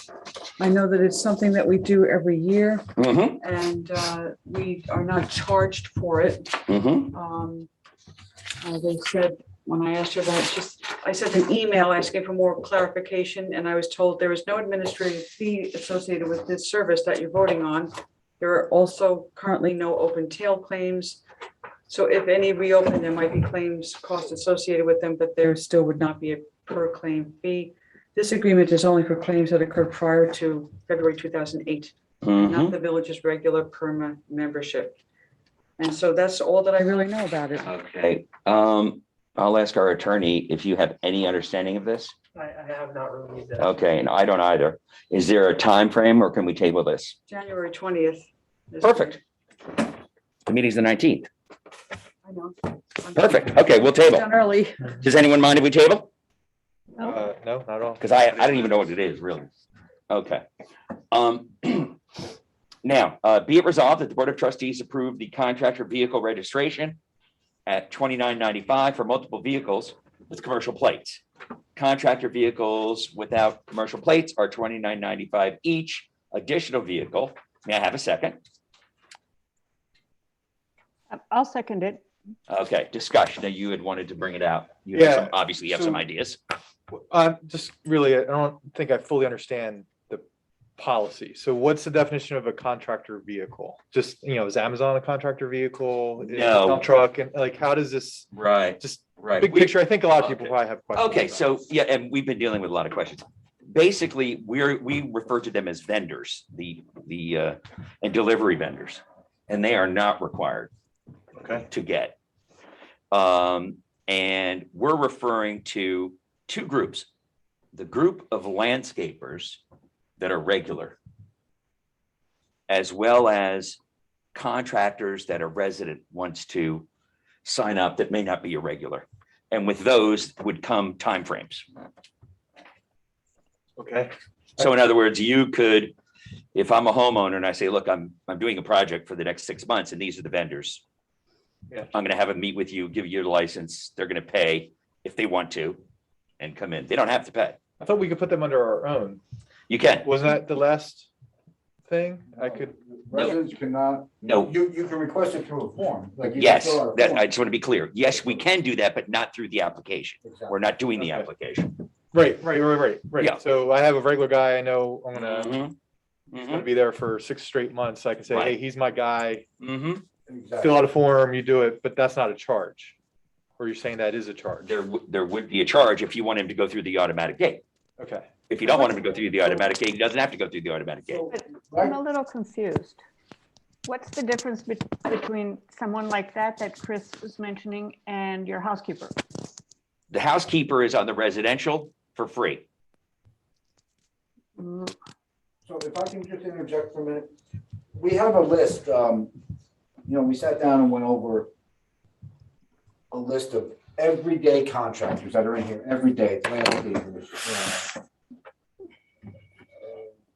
tree removal companies, arborists. And there's about 30 people, 30 companies on that list. Okay. And they're through the gate multiple times per day, in and out, in and out, in and out. Those are the people that we're considering contractors, everyday contractors in the village. Vendors such as SOS Fuels, we're obviously not going to charge them or consider them as a contractor because they have multiple trucks. We don't know which one's coming in to do the delivery. Same with school buses, Yeah. it's the same type of. I guess to me, it seems like it's hard to draw a line between who has to pay for the fee and who doesn't. It's optional. Okay, so what happens if you don't? You Hey. just wait at the gate and get in. You have to stop. Like it happens right now, no change. Wouldn't we rather just get them registered so that they can come and go? Yeah, our goal is That's to, my goal. yeah, we want them to get registered. Yeah, we do want them to. But they don't have to. I think there's an incentive with the South Gate. Oh, so we want them to be able to come in the South Gate too? Oh, yeah. A lot of them come from that direction. So you pay, you get So to come in the the- South I Gate, mean, you don't pay, you don't? Correct. Yeah. Correct. I mean, yeah. I think if you look at a regular landscaper, right, they do enough volume of business that like that's just going to be a cost of business and they'll just pass it along. It's going to be inconsequential to our bills. A housekeeper doesn't make any sense, right? Relative, like just the volume of business they're doing doesn't make sense to charge them. I mean, I think the system that's being proposed makes a ton of sense. Mhm. Yeah, I think we're working out the kinks. We had a very good meeting with the school the other day. And I had a discussion with the church. They're very happy right now. The school's very happy. And I had a brief discussion with the president of the Tuxedo Club, but not a full-on discussion. They are leaning very much towards an annual fee, and they'll just tell their members, just sign up for free. Yep. And yeah, That's so correct. we're excited about it so far. So any other discussion? So the club's perspective is every club member will get a pass and they'll pay a one-time fee. Yeah, that's with the direction they're leaning. Yeah. It seems, The school might consider it as well, but they really, when I mentioned the 6 number, then when I explained though that their parents are paying $90 a tag versus the $29.95 for multiple vehicles, they were happy about that. Okay, so that's the last item then. Chris, do you any more comments? No, I get it. It's a nominal fee, but we've never charged before. I'm not in favor of it, but I know that won't stop it, so that's fine. No, okay, you can, understood. All right, so end of discussion. All in favor? Aye. No. No. Okay. I would suggest that this is a situation where we reevaluate in 3 months or 6 months and adjust whatever we need to do. Totally agree. Yeah, these are only resolutions, not local laws, so we have that flexibility Okay. by design. Okay, all right, now, be it resolved that the Board of Trustees approve the same 2021 WWBC membership and guest pass fees for the 2022 season and approve accepting donations for the park renovation. May I have a second? Second. Okay, discussion. Chris, you wanted this to be pulled out? Yeah, But Chris, before I do it, I've requested a couple times a budget for the Weewah Beach Club or the Weewah Beach and Bathing Club or the Weewah Club. I don't know. For legal questions, maybe you want to leave off bathing as a concept. But I have not seen a budget, and it seems to me having a sense of the budget would sort of be important to look at fees. Because we're also going to be we're going to be making a significant contribution to improve the facility at some point. And I just don't have a sense of what the numbers. All right, let me break it down for you. So first of all, the Weewah Park Committee did not present a budget in their recommendation, which we accepted by majority vote at the last meeting. Well, they Point did. on that. not We really accepted their budget. recommendation to hire New Right. York pools. We didn't accept their memo. I have the resolution itself. Yeah, I just read it. It's just the recommendation to hire the pools, and you specifically said we're just talking about. Regular Hire. agenda resolved to accept the recommendations of Weewah Park to hire. Okay, yeah, that can be interpreted that way. It's no big deal either way. So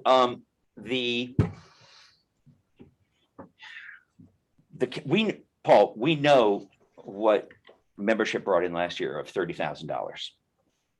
Okay, that's what the membership last year brought in, according to the Weewah Park Committee. They brought in $30,000 of membership fees. So we know that we have to match that in order to cover the cost of the new pool manager. And the committee debated whether or not they should increase the rates at a cost of inflation. And those rates were presented in the memo that we were just referring to. And since that time, I sent out the impetus for going back to last year was more of a way to diffuse the situation. One of the things, there were two things said at the last meeting when we voted on this by the Weewah Beach Committee. One was that this new agreement is going to provide less services at a higher cost. So I think there were two things I tried to balance after that meeting. One was the higher cost. So that's when I discussed with the committee going back to the original numbers from last year without raising it. And then before I signed the contract with the pool company, we had several meetings, John, myself, Denise, and others. And we went over all the line items that the Weewah Beach Club were concerned about. Who's going to have to, lifeguards aren't going to have time to clean up and still watch. And there were 3 or 4 other things which we addressed. Do they have insurance? They have a blanket of 8 million. I mean, an umbrella of 8 million. So we resolved all those issues. So what the committee was trying to do was to diffuse the shock of the change and at least maintain the membership as well as the prices and keep the service at the same levels. I think the committee's done a good job in doing that. I don't particularly feel the need for a budget, but I certainly think that we need to be addressing this along the way over the next few months. Because if we don't receive membership fees or if the Hamlet people don't want to come in, there could be an issue there. It's pretty straightforward. The only thing I'm saying from my perspective is, not having seen the budget, I don't know how much they spent on lifeguards. Mhm. I intuitively assume that adding a new service will increase costs and there will be existing costs. I also believe in principle, as you know, that I felt that the village has a resource here that they should make a contribution to that is significant to fix up what we want, right? And, given the fact that you're making a larger contribution and it's from tax revenues, my belief is that the size of the Weewah Club be increased by not only those historically that did, but by every member of the village potentially being a member of it. And use will, so you improve it, you use it more, it'll be a more robust community resource, it would be accretive to values, all that stuff. So I can accept that 2022 is a transition year. It's whatever, Right, it's whatever it is, right? I'm merely trying to understand that, you know, we know roughly what the revenues were last year. Mhm. We know, I believe roughly that the revenues were half from village residents and half from town residents, Mhm. okay? Mhm. So, you know, I just, you know, I went on the WeWa Beach Club website and I said, let's see who the officers, I couldn't find anything. Mhm. Now, maybe that's because I'm a troglodyte on the computer. It's entirely possible, but on the same token, I said, I'm supportive of, you know, fixing it up and making it a more robust facility for Mhm. everybody involved, Mhm. right? And, you know, the way I think about that is we start with the, because if the question is going to come up, you know, what kind of contribution do we as a village want to make to the We Walk Right, Club? right. And I have no way of trying to dimensionalize that Mhm. number. Mhm. And the only way I know how to dimensionalize is to begin with a statement of what's the current number. Right, sure. No, those are all good You know, points. So We have, I have distributed all the financials from the club. The Park Committee has all those numbers. okay. And then in my proposal last year to co-manage, we detailed out all the expenses. Now, that's one issue. Your issue, though, is very interesting. Come this next budget year, the board should consider making an investment in taxpayer dollars for the purpose of allowing village residents to go free. And I think that should be something we consider in the next budget, which starts next spring. And to that end, now that's one issue. Then there's also a renovation issue of the park. We've received proposals from several landscape firms to do a low impact redesign for the park. And that is a separate issue, which would require donations. Because, for example, the renovation could be $1 million.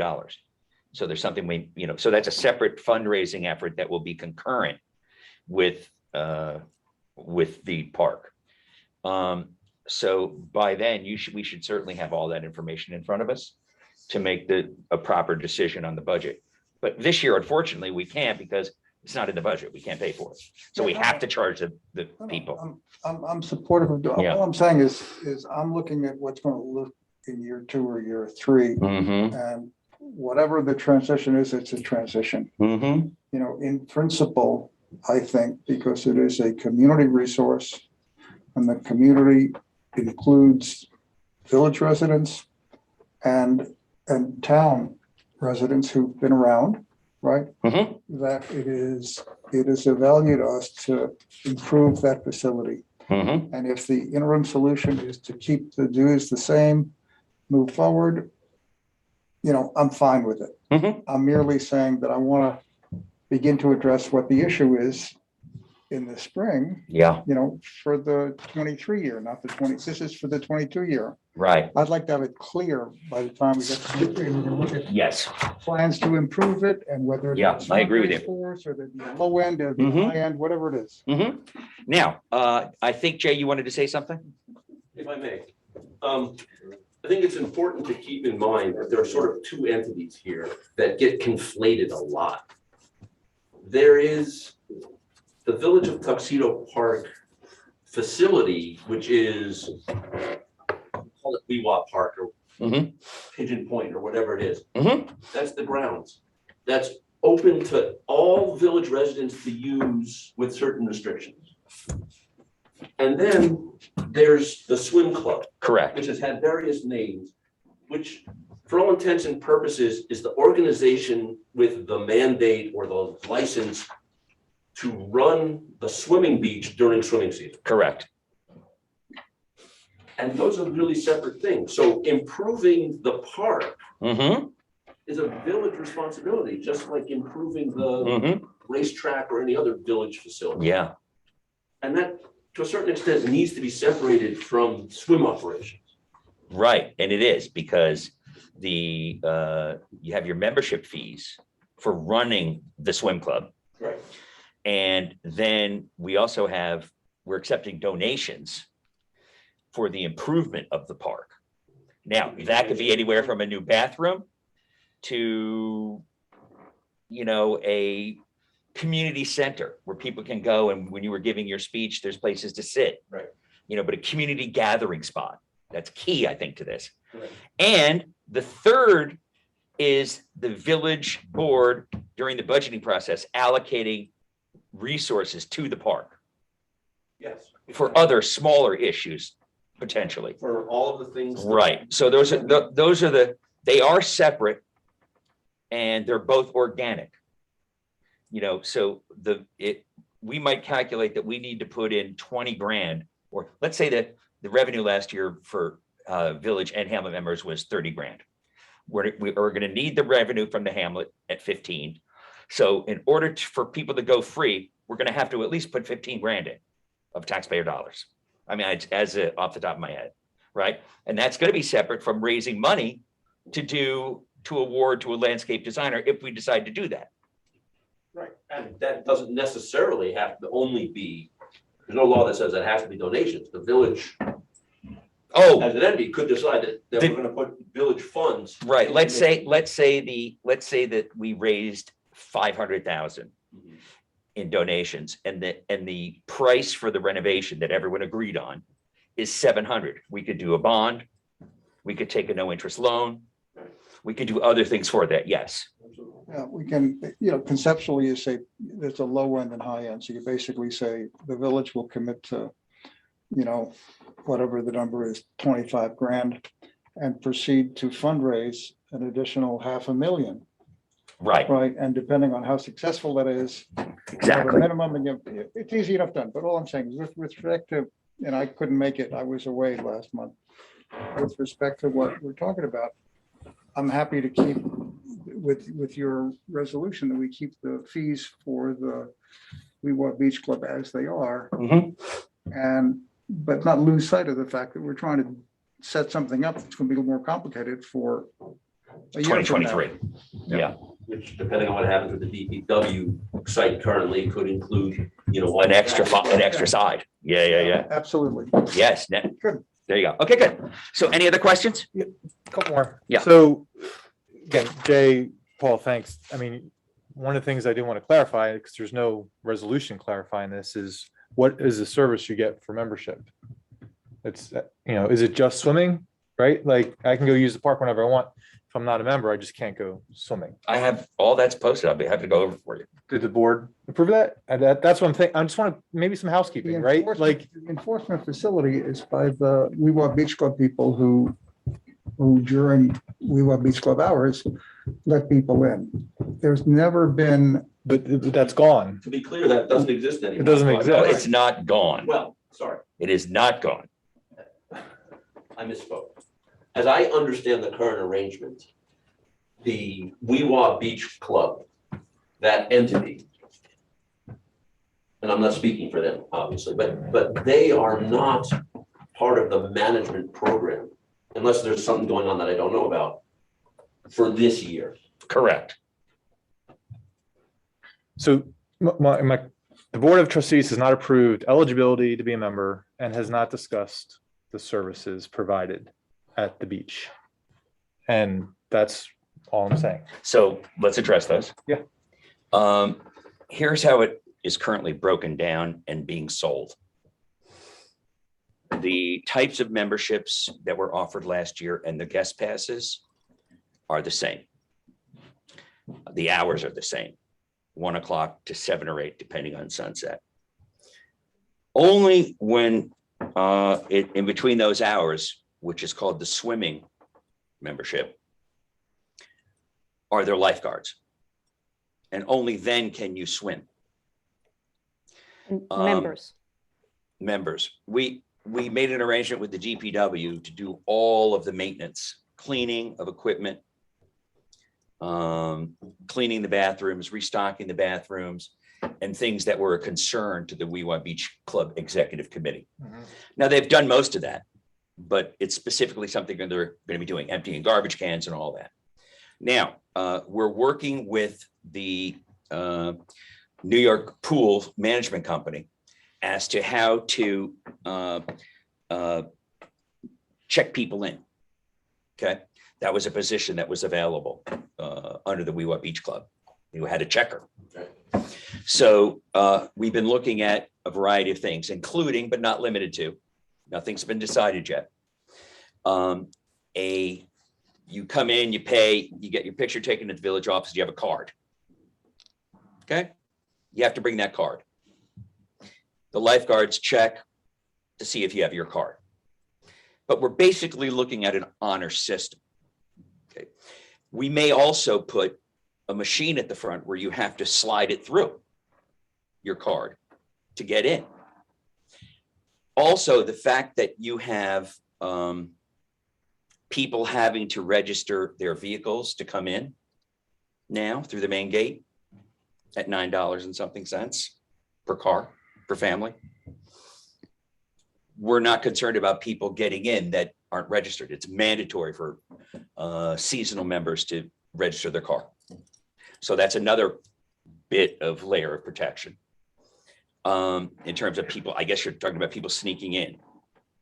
I don't think we're worried about people from outside of the park who aren't members. Right. Sneaking into the park to go swimming. Mm-hmm. I think, and this is only my personal concern. I think that my concern is people who are park residents who feel that they don't need to be a member to go and swim. Well, shame on us. Well, Yeah, That that may be fixed based on Paul's suggestion, or it doesn't matter, because what's Paul's suggestion? that everybody becomes a member. right, no, Oh, I agree. Right, so that may not even be an issue. No, But- Right now, there has been a change that we should discuss, so it's on the record. For as long as I can remember here, after the Weewha Beach season closed, the gate was locked. The bathrooms were closed. The electricity was turned off. For the first time, since we removed the Weewha Beach Club references from the village code, which we had to do, I decided to make an announcement that it's now open, sunrise to sunset. The response has been fantastic. People are there all the time, loving it. It's been great. Now, am I concerned that those people, there will be some people that don't care to swim and will just want to go in the mornings from sunrise to 1? Hey, good for them. Let them have a picnic. That is a situation, Paul, right now where anyone can go free right now. But if you want to swim, you got to ante up. So that's the current strategy. And we're not having any difficulty raising memberships. I have yet to been able to contact the Hamlet people. I asked Bonnie and others for their email addresses so I can invite them. But she is not willing to give them out. Is that what it was, guys? I think they had a legal opinion. They not claim to- they have a legal opinion. They can't share the emails. I can't, I have no idea. But I would love to send them an email tomorrow and say, sign up.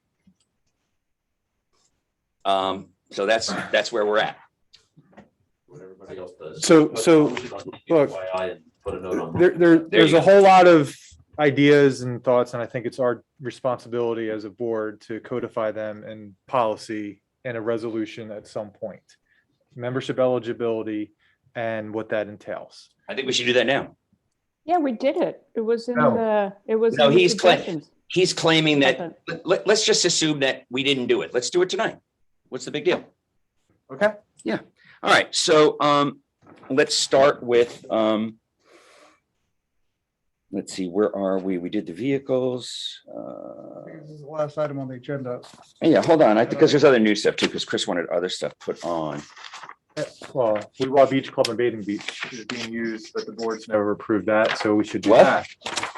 Weewha Park and Bathing Beach is Yeah. a term being used. The board's never approved it, so we should do that. Okay. All right. Let's do that.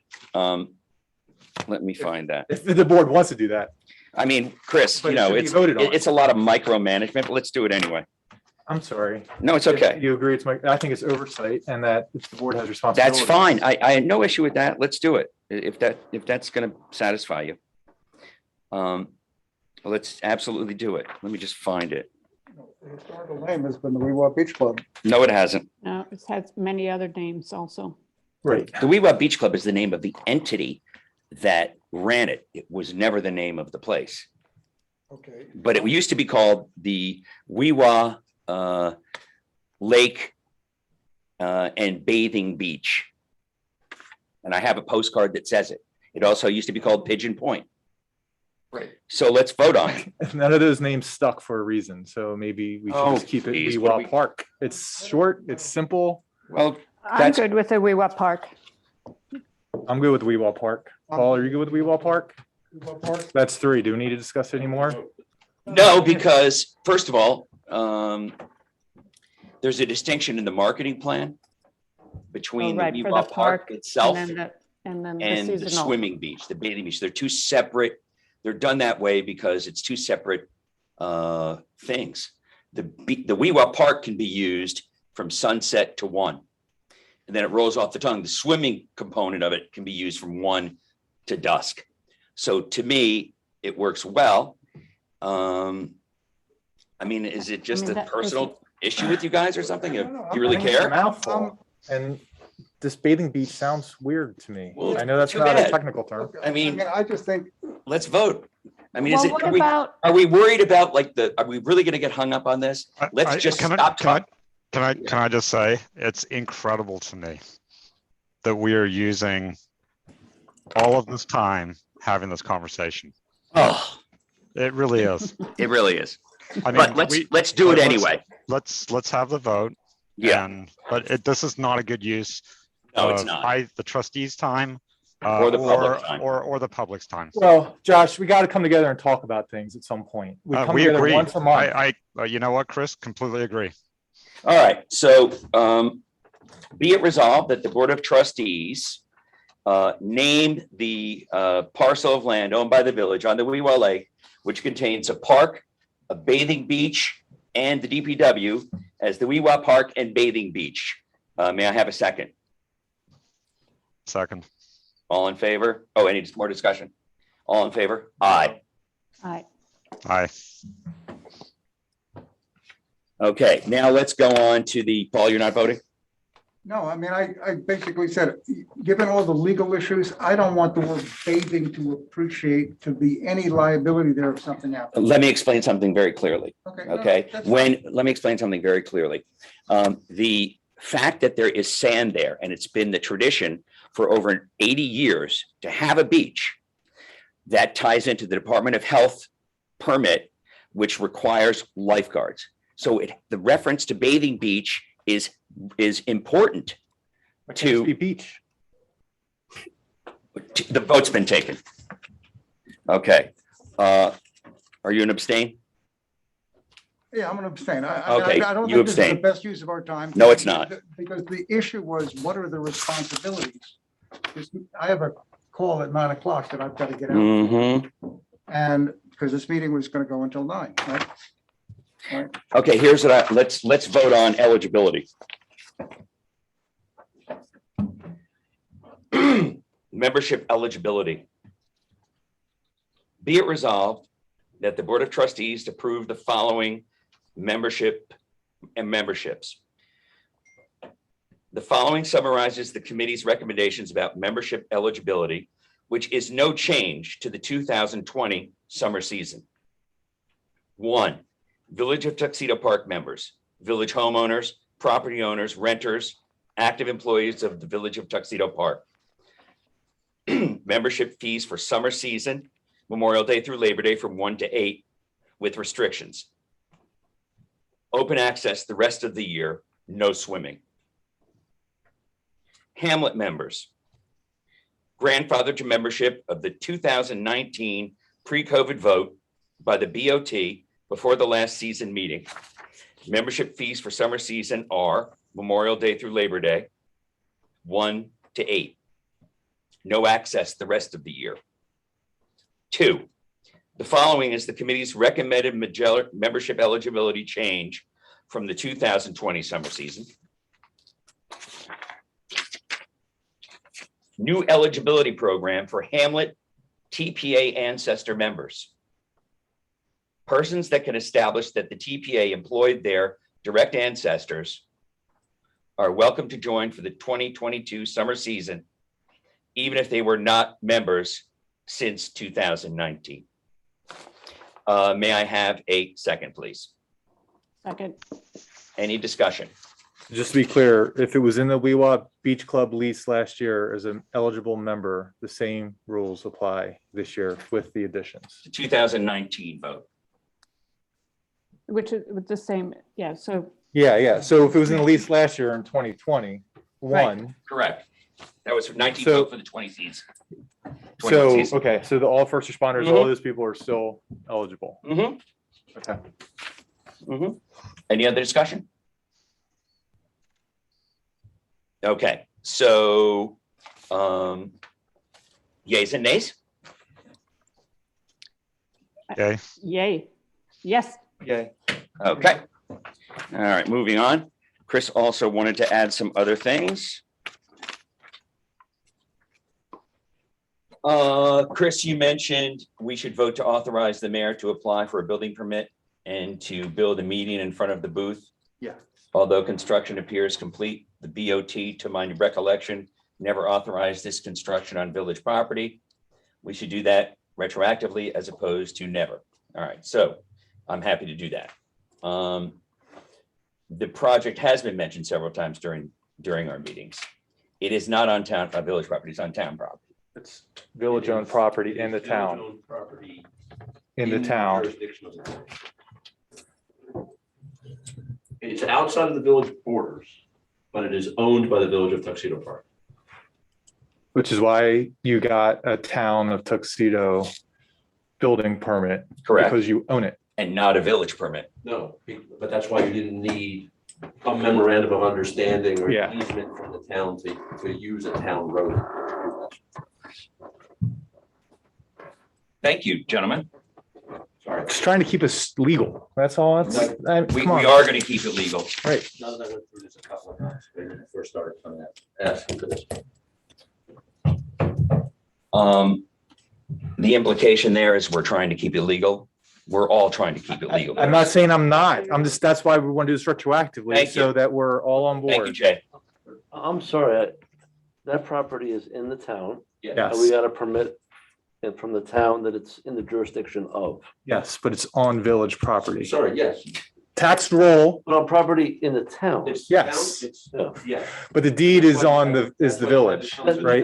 Yeah, the parcel. Telling me, even though my maps really don't. show Well, you know, I will say that when Why do we- we're discussing this over the past few months about having to get something from the town, this knowledge that you're sharing with us now would have been appreciated at that point.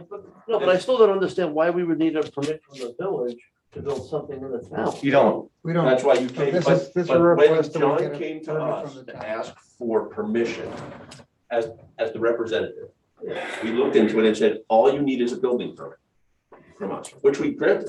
Yeah. But originally, they were asking for permission to work on a town road. Because my maps don't show us owning that property. Understood. John, Orange County GIS makes it really clear. Well, it's great to point that out now. We could have used that information before. You know, it's great to play Monday morning quarterback. There's also a way to work together as a team. Nobody asked me. That's. Nobody asked you, okay. Sorry. But you're telling us now. I'm trying. All right, let's move on. It's basically filling out a form. Yeah. Retroactive. We're done. Yeah, all we're doing is voting so that the mayor has the authority to do it. I also want to mention that there are 2 other medians being used as gardens that I never asked permission for and no one ever brought up. And that's the ones that are both in the immediate front and back of the booth. That's on village property. Right, I mean, village. right. But I never went to the Board of Trustees and asked for permission. That I- And you're saying I have to go and ask for permission now for the one I did in the town. Fine, we're going to do that. We're going to go and we're going to do a resolution. Okay. Be it resolved that the Board of Trustees ratify the approval of 3 garden medians, 2 located on village property in front of and behind the new booth, and 1 located on town property, which requires a building permit from the town. May I have a second? Second. Seconded. Any discussion? All in favor? Aye. Okay. I had a little comment, though. I think, didn't you say was located in town, the town property, but it's village property in town? The one. It's all done. Anything else? Let me see, because Chris was asking for some other things. He did the membership. Okay, so it looks like we can move into executive session. Oh, yeah, I'm so sorry. Audit of claims and budget transfers. That's it. Do you want me just to read it? Did you have resolutions? Yes. Yes, and then I'll accept them and I'll call the vote. Okay, thank you. Be it resolved that the Board of Trustees authorize the mayor to sign the audit of claims comprised of the general fund, $226,791.33, water fund, $19,793.33, and professional fees, $3,154.50. Accepted. May I have a second? Seconded. Second. All in favor? Aye. Aye. Aye. All right, I'm going to take this opportunity to make a comment on Chris's statement into the record at the last meeting where he claimed that we were $400,000 over budget and not even 6 months into it, and gave us a list of 11 line items. That was a false statement.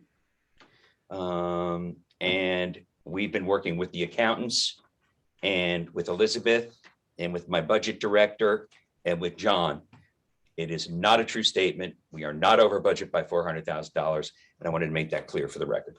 And I'm obviously gonna have a chance to respond. Please.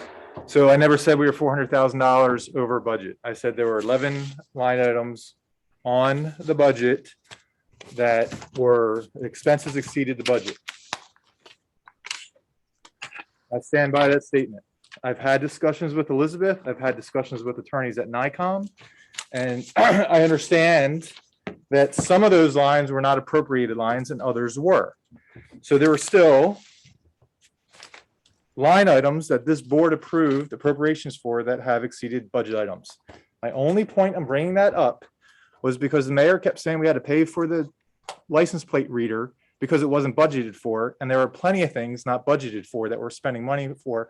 And I asked what made those line items different. Further, the fact that nobody on the board even questioned it when I said it, and we still had a continuation of a discussion on money, just goes to show that we are not where we should be as far as awareness of the budget. Well, actually, I was so shocked by the fact that you would say that in a public meeting rather than contact us privately beforehand. You made a big statement like that as if, and it put it on record that we're incompetent, basically. And the reason I didn't say anything, I was in shock.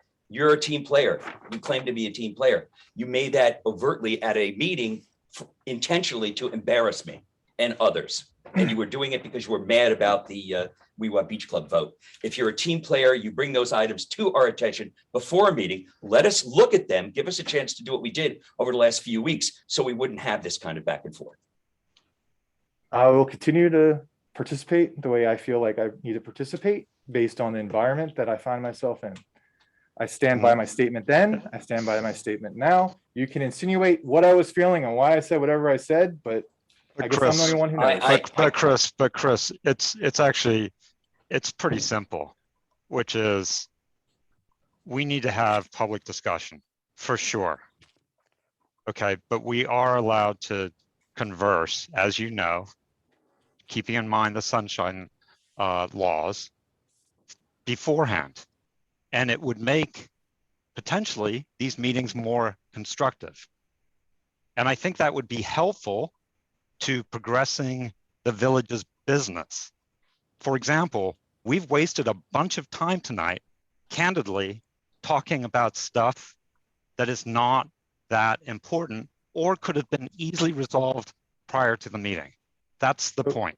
Josh, I agree. I sent everybody my thoughts this morning. I said, if anybody wants to discuss further, give me a call. Nobody called, nobody replied. Chris, with all due respect, you sent something, first of all, at the last meeting, you did not do that.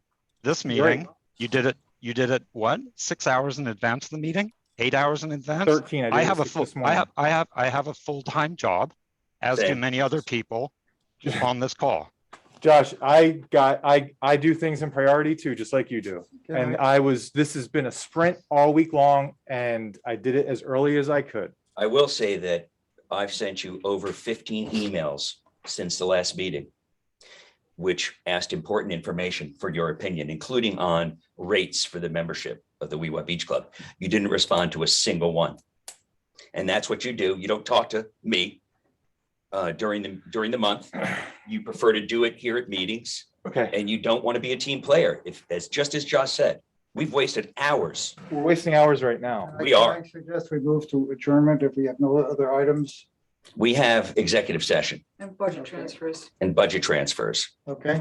Would you like me to read the budget transfers? And by the way, one last statement, you stand by your statement. I stand by the village recording of last month's meeting and what was written in TPFYI. And I quoted you, and that is what you said. I didn't say we're over budget $400,000. I said there were 11 line items where budget expenses exceeded budget.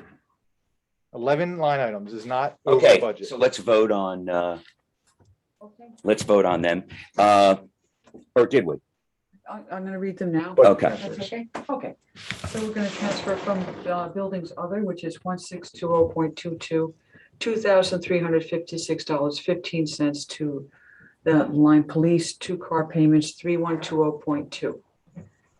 And we'll budget transfer from cleaning supplies. This is police, 3121.12, $500 to vehicle parts and maintenance, which is 3121.01.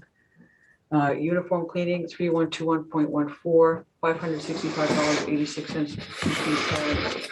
3121.1321. I don't know if it helps, but I did. I'll catch up later. Let's see, and then transfer 10, and then for the New York State retirement, transfer $10,000 from contingency, which is 1990.4, and $15,000 from DPW building repair, which is 1620.21, and $2,752 from buildings other, which is 1620.22, for a total of $27,752 to New York State retirement, which is 9010.8. And then the last in the general fund from street maintenance contractual 5110.4 will transfer $539.37 to 9055.8, which I forgot to write down the name of it. If you want, I can look it up right now. I think that's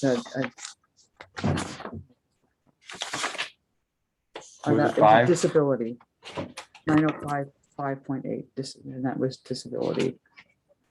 And then in the water fund, there's one transfer to make from contingency, 1990.4, $1,914.29 to debt service interest. On the line of 1730.7. And then lastly, just to modify 2 resolutions that were done previously that were actually incorrectly done. That was my fault. The resolution was 0818-07. We're going to transfer $1,500 from 1640.2 central garage equipment to the advisory board. And final one, we're going to modify resolution 0921.10. This is the fund of the police equipment. We are going to increase budget line 3,000 unappropriated surplus by $52,000 and increase the budget line 3120.22 police equipment by $52,000. Accepted. May I have a second? Second. Okay, so just to clarify for everyone, these changes were the result of our meeting with the village accountant, the budget director, and others to clarify and take a deeper dive into the comment that was made at the last meeting, which I have here quoted from the recording of the meeting and on TPFYI. Trustee Casker commented that there were currently 11 budget lines that exceeded their appropriations, totaling roughly $400,000. That's $400,000 that wasn't budgeted for, and that was spent, and we are only 6 months into the fiscal year, he stated. Not the same as $400,000 over budget. So are we done, or is there any other business before us before we go into executive session? Call the vote. All in favor? Aye. Aye. Thank you, everybody. Thank you. So we'll go into executive session at 9:09 for purpose. I will read that.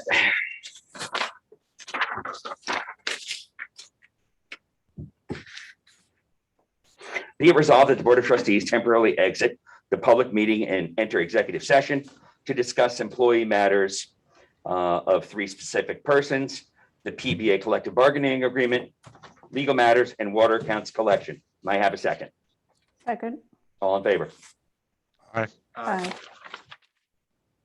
Thank you, John. If you could put everybody into a, put us into a, into a breakout room.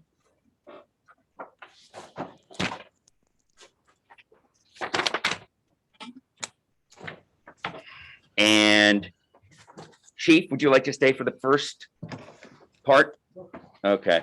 You'll record when you're done with the executive session. The Mm-hmm. Mm-hmm. Take care, Jay.